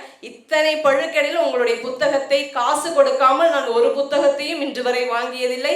எந்த மேடையிலும் காசு கொடுத்து நான் பேசியதும் இல்லை. அதனால் எழுத்தாளர்கள் இருக்கிற இந்த மேடையை நான் பயன்படுத்திக்கின்ற உங்களுக்கும் தான் தோழர், உங்களுடைய புத்தகத்தை நான் போடுறேன், நிச்சயம் படிக்கிறேன். எல்லாருடைய புத்தகத்தையும் வாசித்து அதை போடக்கூடியவள் தான். இந்த ஓராண்டு காலம் என்னால் வெறும் 25 புத்தகம் தான் படிக்க முடிஞ்சிருக்குன்னா யோசிச்சுக்கோங்க. அதனால் இது ஒரு இலக்கிய மேடை. புத்தகங்கள், நாவல்கள் எல்லாமே நீங்கள் எழுதியிருக்கீங்க. நாவல் படிக்கிறது அவ்வளோ ஈஸியெல்லாம் இல்லை. ஒரு 10 கவிதை புக்கு படிக்கிறது, ஒரு நாவல் படிக்கிறது அவ்வளோ கஷ்டம். அந்த நாவலை எழுதி இதுகாலம் இருந்து இத்தனை விஷயங்கள் பண்ணியிருக்காங்க இல்லையா. உங்கள் இலக்கிய உலகம் சார்ந்த அனைவருக்கும் நன்றி. இப்பொழுது நன்றி உரை நல்க அமிர்தம் சூர்யாவை அன்போடு அழைக்கிறேன். அன்பு நண்பர்களே, மணி 1:30, 2 நிமிஷத்தில் நன்றி உரை சொல்லணும்னு சொல்லிட்டேன். கொஞ்சம் லேட்டாக 10 நிமிஷம் லேட்டாக ஆரம்பித்ததால் 2 நிமிஷத்தில் என்னால் முடிக்க முடியாது, நன்றி உரையாக இருந்தால் கூட. ஏன்னா இது ஒரு நிகழ்ச்சியினுடைய ஆவணம் இல்லையா. அதனால் யார் யார் நண்பர்கள் வந்தாங்க அவங்களெல்லாம் நம்ம பதிவு செய்ய வேண்டிய கட்டாயம் இருக்குது. நண்பர்களே, இந்த நாவல் வெளியீட்டு விழா 5 நாவலாசிரியர்கள் 5 நாவலாசிரியர்கள் இந்த அரங்கத்திலே உங்களுக்கு அறிமுகப்படுத்தப்பட்டிருக்கிறோம், வெற்றி பெற்ற 5 நாவலாசிரியர்களாக. ஆனால் இந்த அரங்கத்தில் 9 நாவலாசிரியர்கள் உட்கார்ந்து கொண்டிருக்கிறார்கள். 5 நாவலாசிரியர்கள் வாங்குவதை 9 நாவலாசிரியர்கள் வேடிக்கை பார்த்து கொண்டிருக்கிறார்கள். நாவலாசிரியர்கள் எழிலரசு, 2 லட்சம் ரூபாய் பரிசு வாங்கிய நாவலாசிரியர் ஆசு, நிமோஷினி, கவிதைக்காரன் இளங்கோ, பாலஜோதி, வா கீரா, நயினார், ஜெயாநவி, குலசேகர் என்று 9 நாவலாசிரியர்கள் இந்த அரங்கத்திலே வீற்றிருக்கிறார்கள் என்பதை நாம் பதிவு செய்ய வேண்டும். அடுத்து சிறுகதைகள், கவிதைகள் எழுதி நாவலை நோக்கி நகர தயாராக இருக்கிற படைப்பாளிகள் இங்கு இருக்கிறார்கள். அவர்களையும் நாம் பதிவு செய்வது அவசியமானது. தொல்காப்பியன், நேசமிகு ராஜகுமாரன், இவங்கெல்லாம் இந்த நிகழ்ச்சிக்காக வந்த படைப்பாளுமைகள். அவர்களை நாம் இதில் பதிவு செய்வது என்பது அவசியமானதாக நான் நம்புகிறேன். அதனால் 2 நிமிஷம்லாம் போதாது. தொல்காப்பியன், நேசமிகு ராஜகுமாரன், சீராளன் ஜெயந்தன், தமிழன் காசி, இவங்கெல்லாம் சிறுகதை போட்டவங்க. அர்ஷா, நந்தினி ஆறுமுகம், ஆனந்த், மானா பாஸ்கர், சேது, புனித ஜோதி, குடந்தை அனிதா, வத்ராயிப்பு கௌதமன், பாலைவன லாந்தர், ரேவதி, பொன்மூர்த்தி, பாரதி கண்ணம்மா, பேராசிரியர் வனிதா மற்றும் மஞ்சு. இவர்களோடு எங்கள் முகநூல் ஆசான் முருகதீட்சண்யா, ஓவியர் அமுதன் பச்சைமுத்து, அம்பிகா குமரன், முனைவர் பாஸ்கரன் என்ற இவர்கள் எல்லாம் படைப்பாளர்கள். நாவலை நோக்கி இவர்கள் நகர வேண்டியவர்கள். அடுத்தடுத்து அவர்கள் நாவலுக்கு வந்து இந்த இடத்தை மீண்டும் நாவலாசிரியராக வந்து பதிவு செய்வார்கள் என்று நம்புகிறோம். ஏனென்றால் இத்தனை படைப்பாளுமைகள் இந்த அரங்கத்திலே கூடியிருக்கிறார்கள். இந்த நிகழ்வுக்கு மிக காத்திரமாக எங்களுக்கு தொடர்ந்து உதவி செய்திருக்கக்கூடிய ஜின்னா, படைப்பு குழும ஜின்னா, அவர் நடத்துகிற எல்லா நிகழ்ச்சிகளிலும் என்னை தான் சிறப்பு அழைப்பாளராக மேடையில் உட்கார வைப்பார். ஆனால் இந்த அரங்கத்தில் அவர் இல்லை. இப்போது 21ஆம் தேதி சீராளன் ஜெயந்தனுடைய ஜெயந்தன் விருது விழா நடக்க இருக்கிறது. ஒரு நாள் நிகழ்ச்சி, காலையிலிருந்து மாலை வரை 10 இலக்கியவாதிகள் ஜெயந்தனுடைய படைப்புகள் குறித்து பேசுகிறார்கள். தொடர் கருத்தரங்கம், மதிய உணவோடு கூடிய தொடர் கருத்தரங்கம் 21ஆம் தேதி நடக்க இருக்கிறது. அதில் கவிதா பாரதி உட்பட, தமிழ் மகன் உட்பட எல்லோரும் அதில் பேச இருக்கிறார்கள். அப்போது ஜின்னா ரொம்ப கோச்சிக்கிட்டார். ஏன் நண்பா, காசு இல்லைன்னு சொல்லியிருந்தால் கொஞ்சம் கஷ்டமாக இருக்குது, நெருக்கடியாக இருக்குது சொல்லியிருந்தேன்னா ஒரு பைசாவான என் அரங்கத்தை பயன்படுத்திக்கணும்னு நான் சொல்லியிருப்பேன்ல. எதுக்கு இங்கேருந்து தக்கர் பாப்பாவில் போய் 21ஆம் தேதி ஜெயந்தன் விருதை வந்து அங்கே வச்சுருக்கீங்க, எனக்கு ரொம்ப கஷ்டமாகுது. நாங்கள் இப்போ சொன்னோம், அதை நான் சீராளன்கிட்ட சொன்னேன். அவர் என்ன சொல்கிறாரு, ஜெயந்தனுடைய படைப்பிலேருந்து ஒன்று எடுத்து நாடகமாக ஆக்குறாங்க, குறும்படம் போடுறாங்க. அந்த நாடகமாக போகிறதுக்கான, குறும்படம் போகிறதுக்கான ஏரியா இந்த இடமா எங்களுக்கு பத்தலைன்றதுக்காக, போதாதுன்றதுக்காகத்தான் தக்கர் பாப்பா வச்சுருக்கோம். அப்படி உரிமையோடு கோபித்து கொள்ளக்கூடிய நண்பனாக ஜின்னா இருக்கிறான். வானவன் வரும்போதே அத்திக்குழுவோடு சேர்த்து அழைச்சிட்டு வந்துவார். இங்கே அத்திக்குழு நண்பர்கள் 10 பேர் வந்திருக்காங்க. காங்கிரஸ் பிரமுகராக ஸ்ரீவித்யா கணபதி, கவிதை தொகுப்புனே வருது பாருங்க, நிகழ்ச்சி தொகுப்பு தோழி, திமுக இளைஞரை மாநாட்டுக்கு போக வேண்டியவர், அதை கணவரோடு போக வேண்டிய அவர் இந்த இடத்துக்கு எங்களுக்காக ரேகா நாயர் இந்த நிகழ்ச்சியை தொகுத்து கொண்டிருக்கிறார்.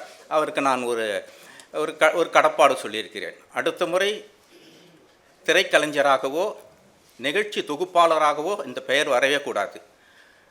கவிஞர் ரேகா நாயர்னு ஒரு கவிதை தொகுப்பு வராமல் அடுத்தது இந்த மாதிரி பேர் வரவே கூடாது. அப்படி இல்லாவிட்டால் நட்பை துண்டித்துக் கொள்வதாக அறிவித்திருக்கிறேன்.